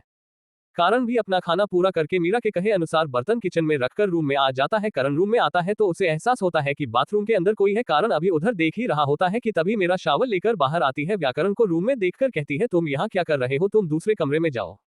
करण मीरा को कुछ ना बोलकर वार्डरोब से अपने कपड़े निकलता है तथा बाथरूम में चला जाता है। वही मीरा कारण को यूं अपने आप को इग्नोर करके जाता देखे थोड़े से गुस्से से कहती है, बोलकर चला जाता तो क्या इसके दांत गिर रहे थे। ये कहते हुए मीरा बिस्तर पर जाकर बैठ जाती है। कारण अपने कपड़े चेंज करके आता है तथा सोफे पर बैठ जाता है और मीरा को देखते हुए कहता है, यह मेरा रूम है, जैसे कि फर्स्ट वार्डरोब में मेरे कपड़े भी पड़े हैं। क्या तुमने उन्हें देखा नहीं था? तुम्हें अपने लिए दूसरा रूम चुनना चाहिए था। करण ने कहा, हाँ कपड़े पड़े इसका क्या मतलब है? दूसरे वार्डरोब में मेरे भी कपड़े, इसका मतलब ये रूम तो मेरा भी हुआ। मेरा भी तपाक से कारण की बातों का जवाब देती है, मुझे नहीं पता लेकिन मैं तो यही सोने वाला हूँ। ये कहते हुए कारण सोफे से खड़ा होकर जाकर बेड पर सो जाता है। बस आप ऐसा नहीं कर सकते, मीरा ने अपने दांत पीसते हुए हल्के गुस्से के साथ कारण से कहा। देखो तुम मुझे मेरे नाम से बुला सकती हो, मैं तुमसे उम्र में छोटा ही हूँ, भले ही मैं काफी हैंडसम लॉन्ग एंड टॉल हूँ, लेकिन हूँ तो मैं तुमसे 2-3 साल छोटा ही। कारण ने आंख मारते हुए शरारती सी मुस्कुराहट के साथ मीरा से कहा। मीरा हल्के से गुस्से के साथ खड़ी और होती है और कहती है, मारो यही। यह कहते हुए मीरा कमरे से बाहर चली जाती है। वही कारण कमरे में लाइट्स ऑफ करता है तथा अपनी टी शर्ट निकालकर बेड पर सो जाता है। मीरा जो कैमरे से बाहर निकली थी वह दूसरे कमरों को जाकर खोलकर देखी है तो उन के अंदर बिल्कुल भी सफाई की हुई नहीं थी। उन कमरों में हल्की दस्त की स्मेल आ रही थी जिससे मीरा को एलर्जी थी। इसलिए मीरा ने चाहते हुए भी वापस कारण के कमरे में जाती है। कारण अपनी आंखें बंद करके सो ही रहा होता है कि तभी उसे महसूस होता है कि कोई कमरे में आ चुका है। करण फिर भी अपनी आंखें नहीं खोलना और अपनी आध्यात्मिक चेतना से महसूस कर लेता है कि यह मीरा है। मीरा कारण को आवाज लगती है लेकिन कारण सोने की एक्टिंग जारी रखता है। इसलिए मीरा को लगता है कि कारण गहरी नींद में सो गया है, इसलिए वह भी बेड के एक तरफ जाकर सो जाती है। कारण उसको यूं अपने बगल में लेते हुए महसूस करके हल्का सा मुस्कुराता है और बेड पर सीधा होकर सो जाता है। करण के सीधा होकर सोते ही मीरा ने जो दूसरी तरफ मुंह करके सो रही थी वह कारण की तरफ अपना चेहरा घूमती है और करण को हक करके सो जाती है। मीरा का कर करण की चेस्ट से लगा हुआ था, वही उसकी सांस कारण को काफी गर्म महसूस करवा रही होती है। कारण अपने आप पर कंट्रोल करके लंबी गहरी सांस ही लेता है तथा मीरा की तरफ करवट बदलकर उसे टाइट हक करके सो जाता है। धीरे धीरे दोनों गहरी नींद के आगोश में चले जाते हैं। तो क्या होगा सुबह जब मीरा को पता चलेगा कि वह कारण को हक करके सोई हुई थी? कैसा रिएक्शन रहेगा मीरा और करण का जानने के लिए पढ़ते रहिए the immortal empire CH17 body refining pill. पिछले चैप्टर में हमने पढ़ा था कि मीरा दूसरे कमरे साफ न होने के कारण वापस से कारण के कमरे में आकर सो जाती है। कुछ देर में उसकी आंख लगने कारण से चिपक कर सो जाती है। कारण भी ज्यादा में सोते हुए मीरा को पकड़कर सो जाता है। अब आगे, अगली सुबह मीरा को अपना चेहरा किसी सख्त चीज पर रखा हुआ महसूस होता है तो वह अपना हाथ फिराकर चेक करने लगती है। उसका हाथ कारण की एब्स पर घूम रहा था जिसे महसूस कर कारण की नींद खुल जाती है तथा मीरा भी एकदम से उठकर बैठ जाती है। वह अपने आप को कारण से चिपका हुआ देखते हैं तथा साथ में ही कारण को शर्टलेस देखी है तो एकदम से चिल्लाते हुए खड़ी हो जाती है। तुम यहाँ क्या कर रहे हो? तुमने कपड़े क्यों निकाल रखे? कहीं तुमने मेरे साथ कुछ किया तो नहीं? मेरा एकदम से है बढ़ते हुए अपने सारे सवाल कारण से कह देती है। मैंने कुछ भी नहीं किया, जो किया तुमने किया है। तुम ही आकर मुझसे चिपक कर सो गई थी। मैंने तो तुम्हें उठाने की भी कोशिश की लेकिन तुम हिल ही नहीं। इसमें मैं क्या ही कर सकता हूँ? ये कहते हुए कारण उठना है तथा फ्रेश होने के लिए बाथरूम चला जाता है। मीरा भी दूसरे बाथरूम में चली जाती है तथा रेडी होकर नीचे ब्रेकफास्ट बनाने के लिए निकल जाती है। कारण अपने कमरे में कुछ देर ध्यान लगता है तथा राजेंद्र को कॉल करता है। राजेंद्र, मैं तुम्हें कुछ जड़ी बूटियां का प्रबंध करने के लिए कहा था, उनका क्या हुआ? जी मास्टर, वह कुछ ही देर में आपके पास पहुंचा दी जाएगी। राजेंद्र ने आधार के साथ कारण को जवाब देते हुए कहा, ठीक है, उन्हें विल पर जल्दी से जल्दी पहुंचा दो। ये कहते हुए कारण कॉल रख देता है तथा नीचे डाइनिंग एरिया में आ जाता है। कारण देखा है कि मीरा ने डाइनिंग टेबल पर खाना लगा रखा है तथा खुद बैठकर खा रही है। कारण भी उसके सामने जाकर बैठ जाता है तथा नाश्ता करने लगता है। मीरा कारण को अपने सामने बैठा हुआ देखकर थोड़ा ऑकवर्ड फील करती है, साथ ही उसे वह एम्बैरेसिंग मोमेंट याद आने लग जाते हैं, इसलिए उसे खांसी आ जाती है। उसे खस्ता देखकर पानी का गिलास आगे बढ़ता है और कहता है, ध्यान से खाओ। मीरा पानी पी लेती है तथा अपनी गर्दन हम हिलाकर फिर से खाना खाने लग जाती है। कुछ देर में दोनों अपना ब्रेकफास्ट पूरा करते हैं तथा मीरा अपने रूम में जाकर अपनी फाइल्स में डॉक्यूमेंट लेकर बाहर आ जाती है। वह कारण को देखते हुए कहती है, कारण मैं ऑफिस जा रही हूँ क्योंकि अब तक हमने जो मेंबरशिप कार्ड निकाले हैं उनका डाटा चेक करना है। इतना कहकर मीरा जाने ही वाली होती है कि तभी उसका ध्यान कारण पर चला जाता है। कारण बिना कुछ बोले बस उसे देख ही रहा होता है। क्या हुआ? तुम्हें कुछ कहना है क्या? तुम मुझे ऐसे क्यों देख रहे हो? मेरा नहीं थोड़ा सा ऑकवर्ड फील करते हुए कारण से कहा। हाँ, मेरे मन में एक सवाल है, क्या मैं तुमसे पूछ सकता हूँ? करण ने हल्की सी मुस्कुराहट के साथ मीरा से कहा। मीरा कारण की हंसी देखी है तो उसे लगता है कारण उस रात के बारे में पूछने वाला है या फिर उसे बारे में कुछ कहने वाला है। अभी यह सब सोते हुए मीरा नर्वस हो ही रही होती है कि तभी कारण की आवाज उसके कानों में पड़ती है। मीरा, क्या तुम मुझे बता सकती हो जब तुम अपने हाथ मेरी बॉडी पर घूम रही थी तब तुम्हें कैसा महसूस हो रहा था? कारण ने शरारती स्माइल के साथ मीरा से कहा। मीरा कारण का सवाल सुनकर हैरान हो जाती है तथा अपनी चेहरे पर आई हुई शर्म की लाली को छुपाते हुए यू इडियट कहते हुए हॉल से चली जाती है। करण यूं उसको शर्म से लाल होकर जाते हुए देखा है तथा अपना पेट पढ़कर हंसने लग जाता है। कुछ देर में बाहर राजेंद्र द्वारा भेजा गया एक आदमी आता है। वह कारण को 13 प्रकार की अलग अलग जड़ी बूटियां अच्छी खासी मात्रा में देकर चला जाता है। कारण उन सभी जड़ी बूटियां को लेकर उबलने लग जाता है तथा उन्हें अपनी आध्यात्मिक ऊर्जा का इस्तेमाल करते हुए गोलियां बनने लगता है। ये टैबलेट से बॉडी रिफाइनिंग पल थी जो कारण अपनी आध्यात्मिक ऊर्जा से बना रहा था। इससे कारण की ऊर्जा काफी मात्रा में खर्च होती है, लेकिन कारण ने चमड़े के नशे से प्राप्त हुई गोली खाई थी जिस कारण की ऊर्जा कभी भी पूर्ण तैयार खत्म नहीं हो सकती थी। इसलिए कारण बिना चिंता किए हुए सभी जड़ी बूटियां से गोली बनाने लगता है। कारण दोपहर के लंच को भी अवॉइड कर देता है तथा शाम होते होते कारण के पास 11 गोलियां तैयार हो जाती है। करण राजेंद्र को कॉल करता है तथा एक आदमी को उसके पास भेजने के लिए कहता है। राजेंद्र जल्दी ही अपने एक आदमी को कारण के पास भेज देता है। कारण उसे 3 टैबलेट देते हुए कहता है यह एक गोली राजेंद्र को तथा बाकी 2 सूर्य प्रताप और विजय प्रताप को पहुंचा दो। उनसे कहना ये टैबलेट करण ने जी है इसलिए इन्हें खा ले, बाकी मैं उन्हें कॉल पर बता दूंगा। ये कहते हुए कारण उसे आदमी को वापस भेज देता है। कारण उन टैबलेट्स में से एक टैबलेट उठना है तथा खुद भी खा लेता है। अब कारण के पास मात्र 7 गोलियां बची थी। वह टैबलेट कारण की बॉडी पर ज्यादा असर नहीं दिखाते हुए बस उसकी त्वचा को और अधिक मुलायम कर देती है जैसे कि किसी नवजात बच्चे की हो।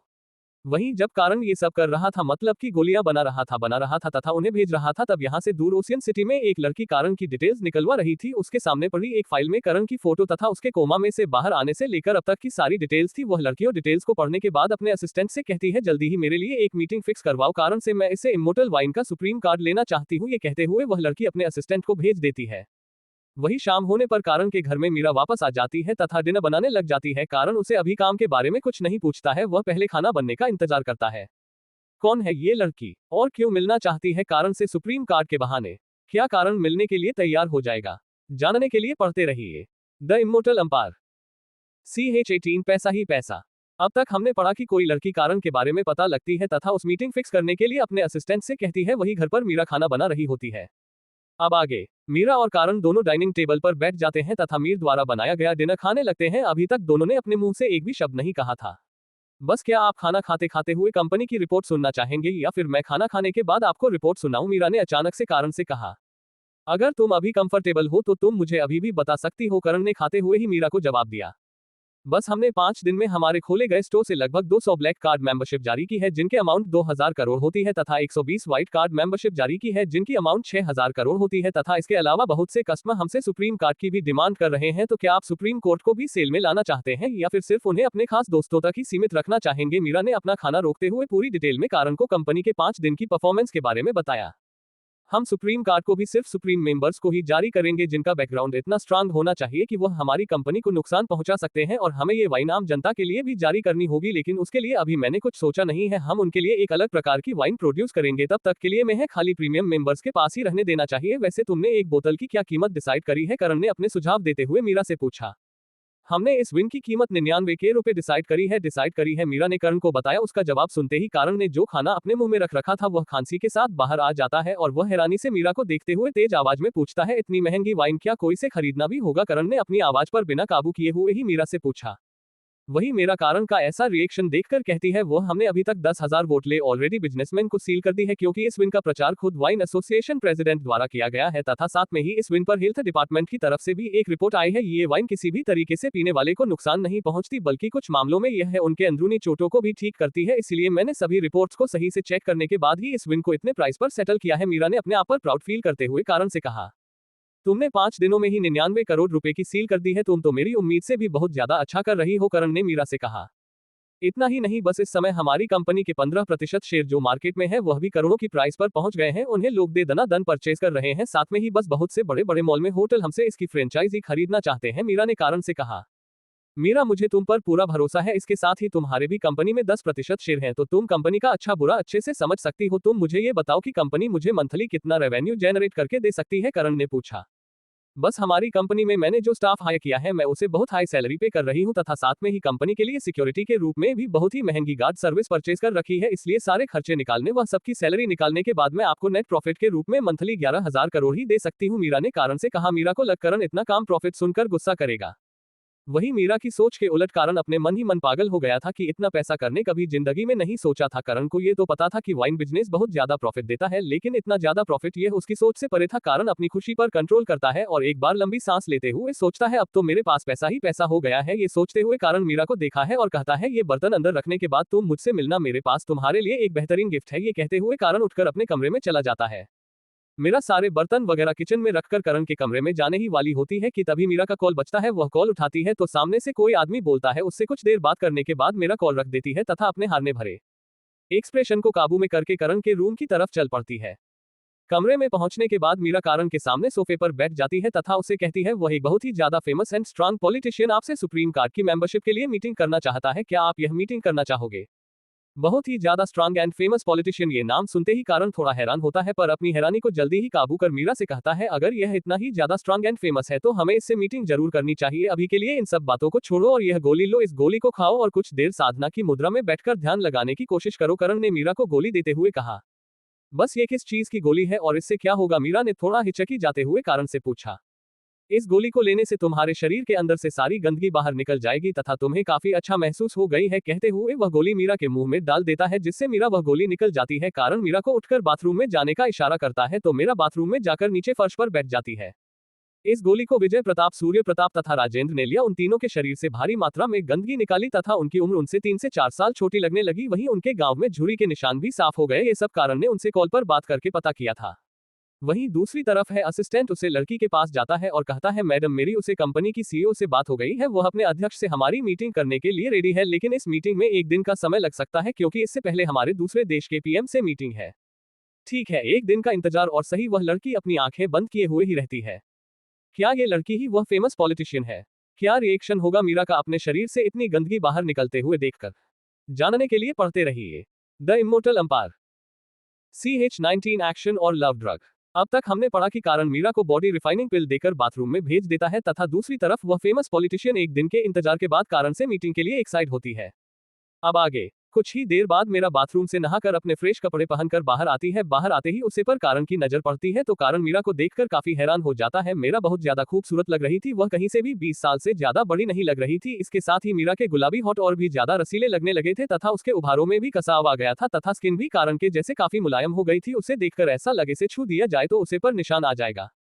कारण अभी मीरा को देखने में बिजी था ही कि तभी मीरा कारण के सामने आती है और कारण से कहती है वह मुझे उसे बिल से बहुत ज्यादा फायदा हुआ है, मैं अपनी उम्र से 4-5 साल छोटी लगने लगी हूँ। ये कहते हुए मेरा चारों तरफ से घूम घूम कर अपनी कमर में अपने आप को कारण को दिखा रही थी। हाँ मेरा तुम काफी खूबसूरत हो, कारण ने यूं ही खोए हुए मीरा से कहा। मेरा कारण का कम्प्लीमेंट सुनकर थोड़ा सा शर्मा जाती है तथा अपना चेहरा ऊपर की तरफ करके कारण को देखते हैं तो कारण उसे अपनी तरफ ही घूमता हुआ पता है।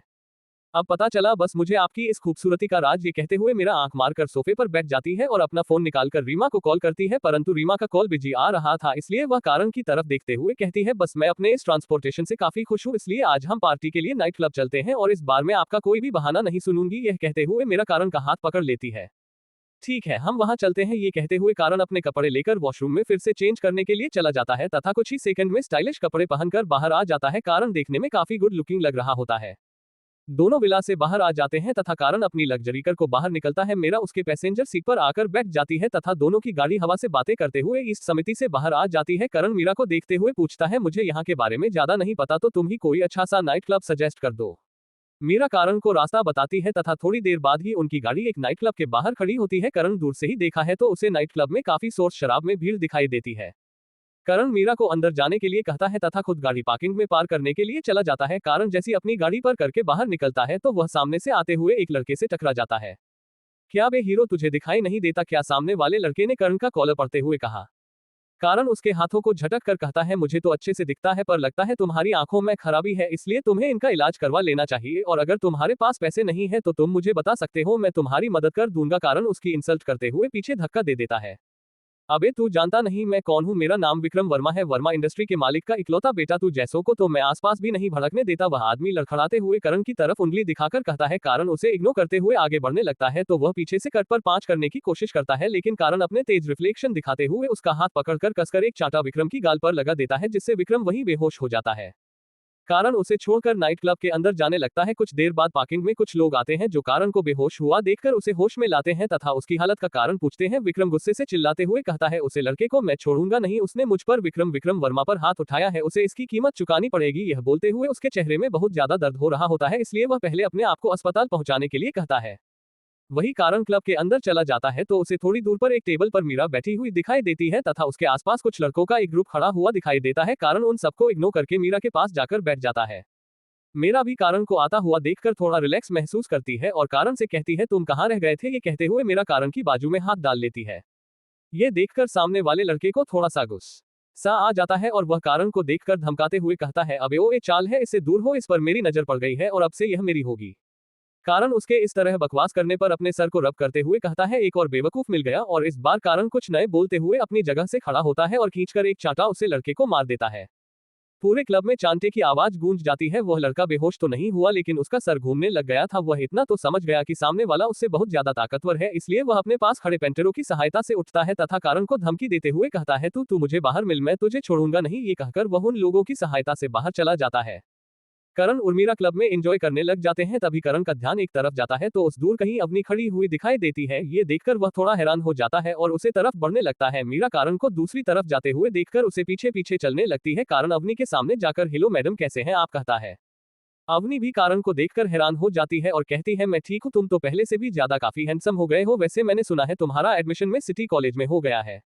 यस मैम, कारण अवनी से कहता है, तुम मुझे हर जगह मैडम मत कहा करो, मैं तुमसे कुछ ज्यादा बड़ी नहीं हूँ, तुम मुझे मेरे नाम से बुला सकते हो। अवनी ने कहा, वैसे ये लड़की कौन है, क्या तुम्हारी गर्लफ्रेंड है। अवनी ने कारण से मीरा की तरफ इशारा करते हुए पूछा। नहीं मैं, वह मेरी दोस्त है। सॉरी अवनी, वह मेरी बहुत अच्छी दोस्त है। ये कहते हुए कारण अपनी जीभ को दांतों तले दबता है। क्या बात है, तुम्हारे आसपास तो दिन ब दिन खूबसूरत लड़कियां बढ़ती ही जा रही है। ये कहते हुए अवनी कारण से जाने की इजाजत मांगती है। कारण भी अवनी को जाने के लिए रास्ता दे देता है। अवनी जाते जाते कारण से कहती है, हम सिटी कॉलेज में फिर से मिलने वाले हैं तो तुम कॉलेज में टाइम से आ जाना। ये कहते हुए अवनी वहां से चली जाती है। यार वह तेरा स्टूडेंट तो बहुत ही ज्यादा हैंडसम था, अवनी के साथ आए उसकी एक दोस्त ने कहा। हाँ वह तो है, अवनी ने कहीं कोई हुए अपनी दोस्त को जवाब दिया। क्या बात है, आपके चारों तरफ तो सुंदर सुंदर लड़कियां ही रहती हैं, मीरा ने टोंट करने के लहजे में कारण से कहा। मीरा, मेरी पहचान बहुत ज्यादा खास है तथा भविष्य में हो सकता है कि मैं एक से ज्यादा शादियां भी करूं, करण ने सीरियसली मीरा से कहा। लेकिन मीरा को लगा कि कारण मजाक कर रहा है तो वह भी मजाक करते हुए कहती है, तो वह उसे, आप अपनी बहुत सारी वाइफ में से एक पत्नी मुझे भी बना लेना। करण को लगता है कि मीरा उसकी बात को मजाक में ले रही है, इसलिए वह आगे कुछ नहीं कहता तथा अंदर की तरफ बढ़ जाता है। मीरा भी कारण के पीछे पीछे वापस अंदर आने लगती है तथा मन ही मां कहती है, बस मुझे आपके पास और लड़कियों को देखकर जलन तो होती है, लेकिन अगर आप मुझे अपनी बहुत सारी पत्नियों में से एक पत्नी भी बनना चाहेंगे तो मुझे कोई प्रॉब्लम नहीं होगी, मैं बस आपका साथ चाहती हूँ। दोनों नाइट क्लब के अंदर डांस फ्लोर पर आ जाते हैं तथा कुछ देर डांस करते हैं। थोड़ी देर बाद मीरा करने से वापस घर चलने के लिए कहती है तथा खुद बाहर की तरफ चली जाती है और कारण है पार्किंग एरिया से गाड़ी लेने के लिए चला जाता है।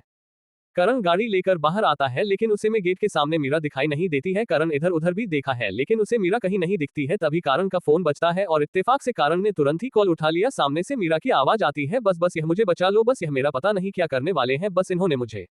इससे आगे मेरा कुछ बोल पाती कि तभी उसका फोन टू की आवाज के साथ कट जाता है।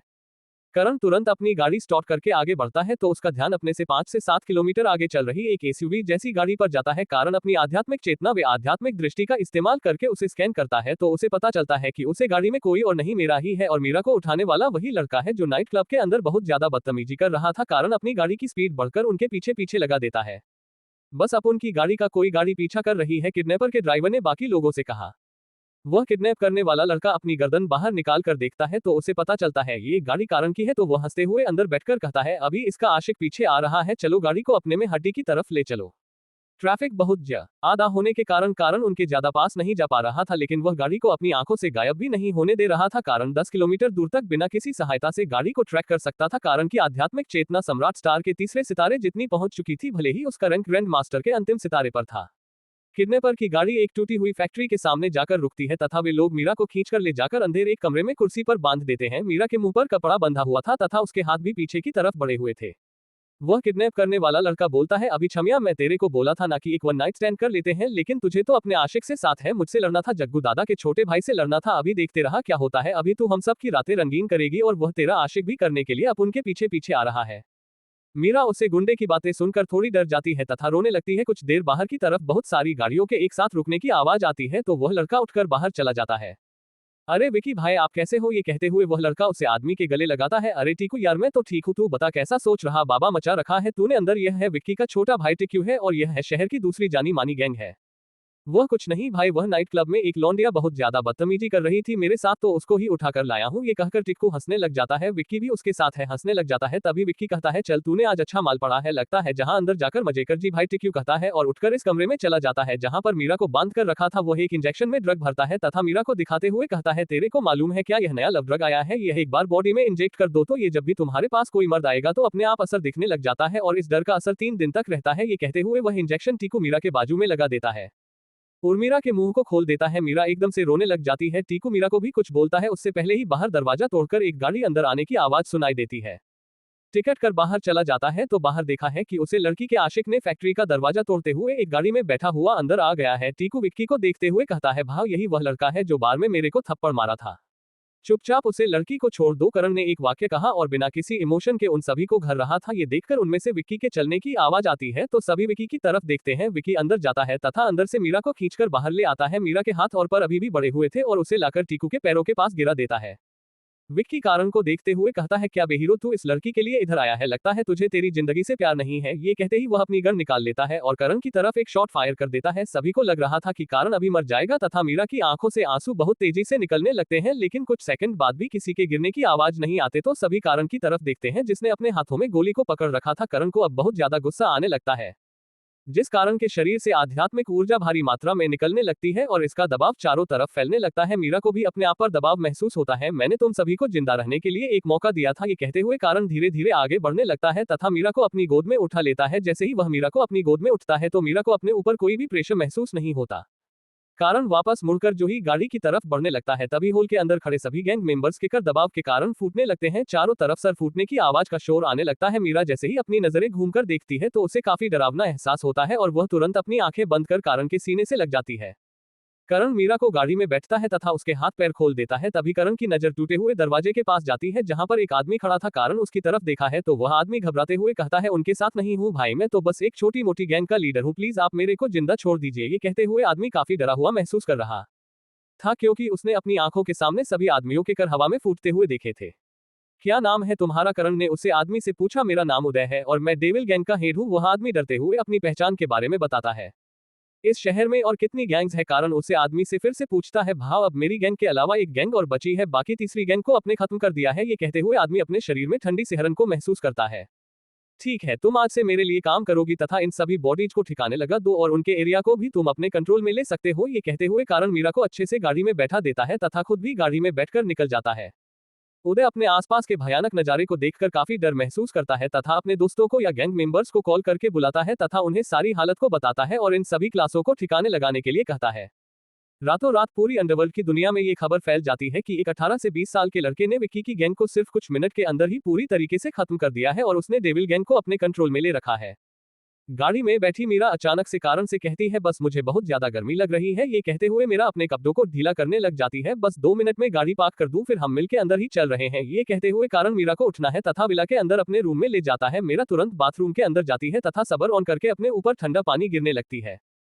क्या हुआ मेरा? क्या तुम ठीक हो? क्या कुछ गड़बड़ है? तभी मेरा कारण से कहती है, बस उसने मुझे एक लव ड्रग का इंजेक्शन दिया था जो 3 दिन तक अपने आप ही एक्टिव होता रहता है और आपने मुझे छुआ इसलिए मुझ में वह ड्रग एक्टिव हो गया है और मैं अपने आप पर कंट्रोल नहीं कर पा रही हूँ। मीरा ने अंदर से ही चिल्लाते हुए कारण को जवाब दिया। क्या होने वाला है लव ड्रग का रिजल्ट?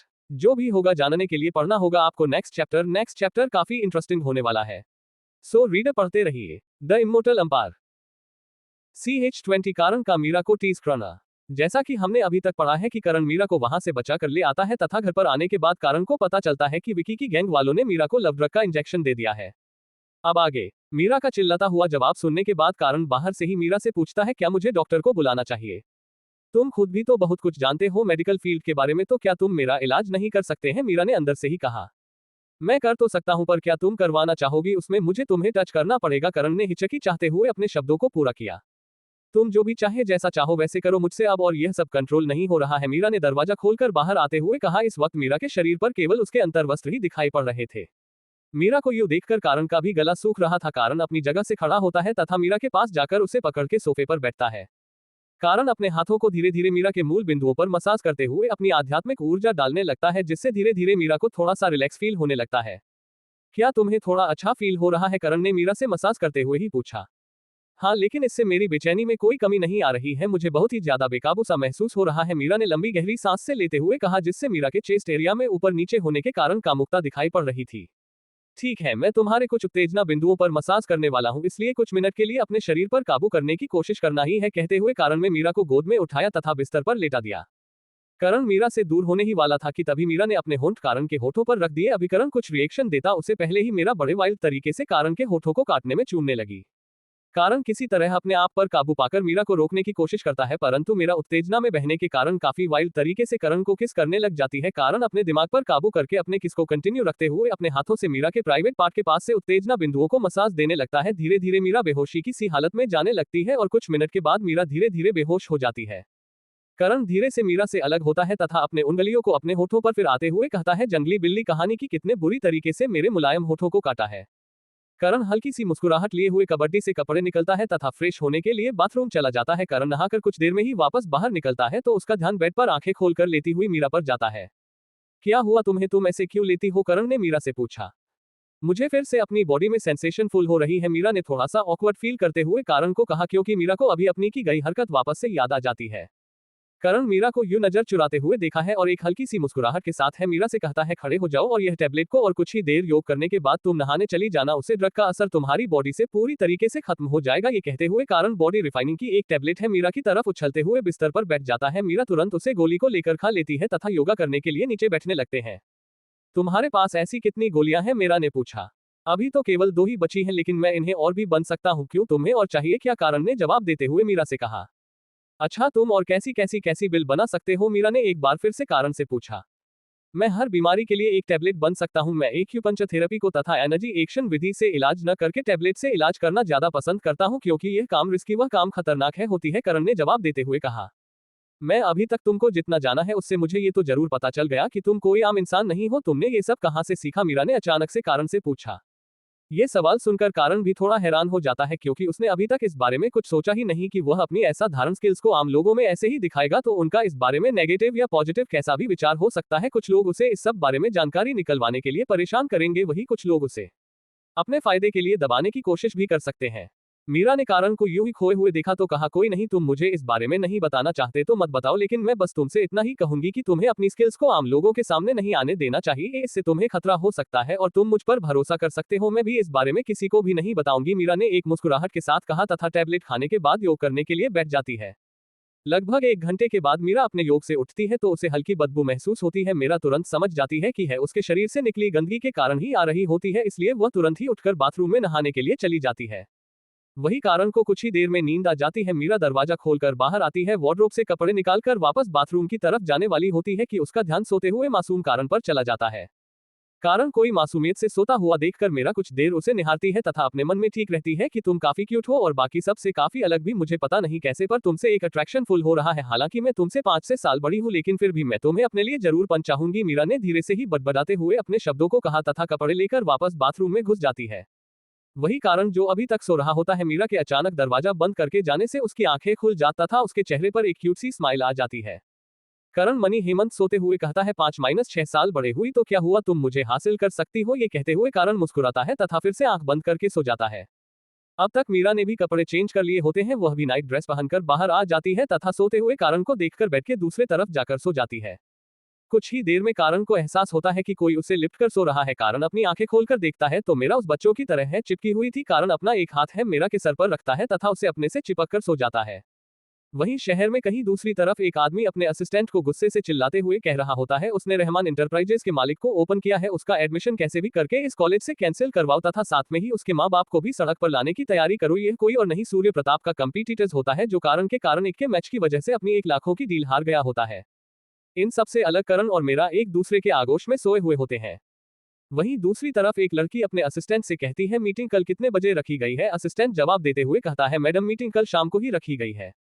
मुझे किसी अर्जेंट काम से कल कहीं जाना है, इसलिए तुम यह मीटिंग परसों के लिए पोस्टपोन करवाओ। उससे लड़की ने थोड़ी मायूसी से अपने असिस्टेंट से कहा।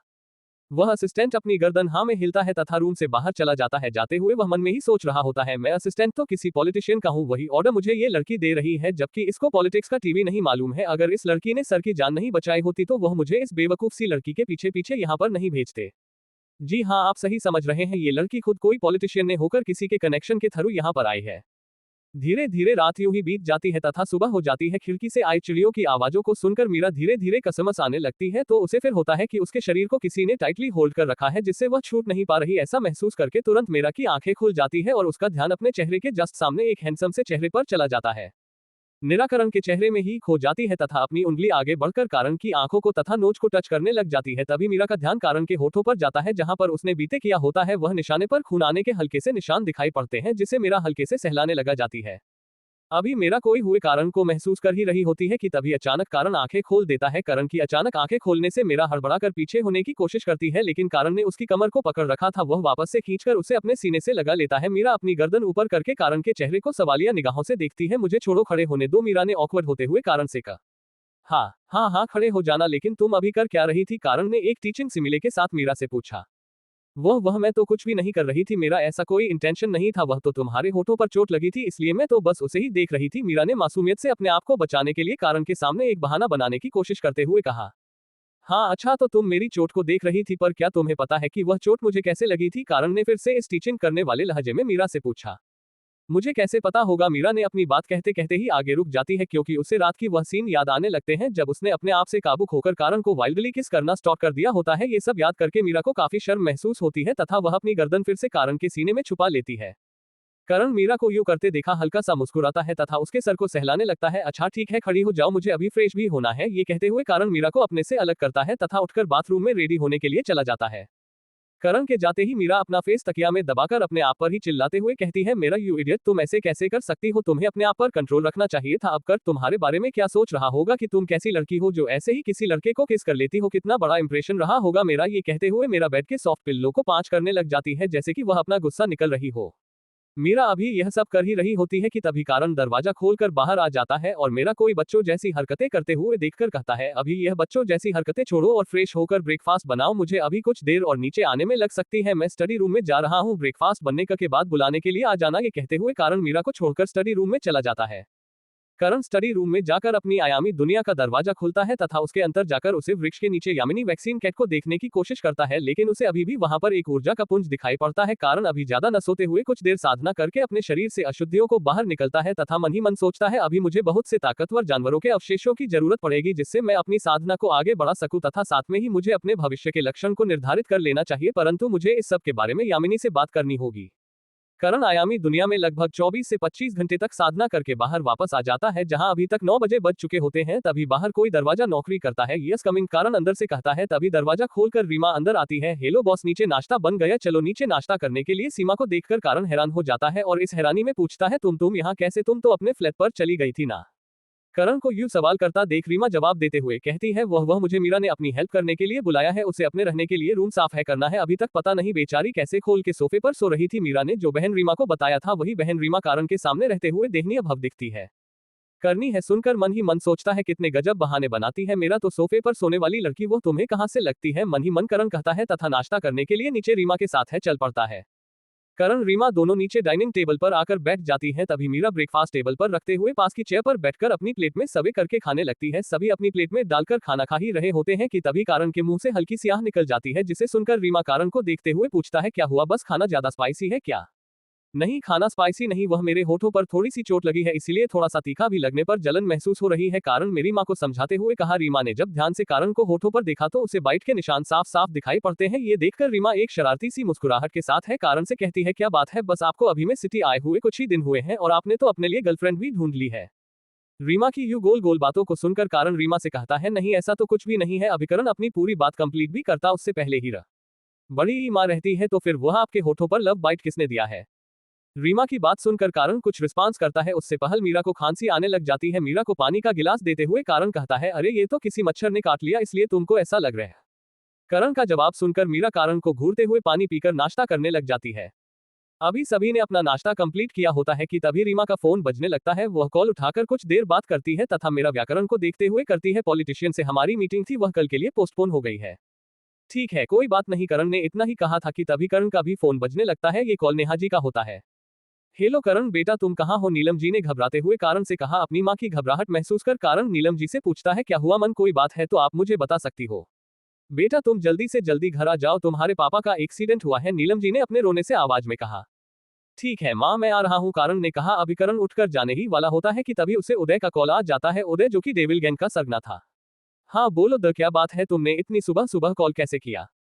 बासुर रहमान इंटरप्राइजेज का मालिक मिस्टर रहमान आपके बारे में कल रात से डिटेल निकलवा रहा है तथा उसने आपके फादर का एक्सीडेंट भी करवा दिया है। ये सुनकर करण को थोड़ा गुस्सा आता है। मैं अभी तो अपने फादर से मिलने के लिए जा रहा हूँ, लेकिन तब तक तुम इस रहमान को ठिकाने लगाने की तैयारी करो, करण ने इतना कहा तथा कॉल काट दिया। तो क्या होने वाला है कारण और रहमान की दुश्मनी का अंजाम? वह लड़की पॉलिटिशियन में होते हुए भी कैसे कर रही है एक पॉलिटिशियन की पावर का यूज? जानने के लिए पढ़ते रहिए द इमोर्टल एम्पायर। आज के लिए बस इतना ही दोस्तों। द इमोर्टल एम्पायर की इस रोमांचक कहानी के लिए और जानना चाहो तो अगले पार्ट का इंतजार कीजिए। पसंद आए हो तो लाइक, सब्सक्राइब, शेयर करें, कोई गलती लगे तो कमेंट में बताएं, इससे हमें बेहतर कंटेंट बनाने की प्रेरणा मिलती है। धन्यवाद।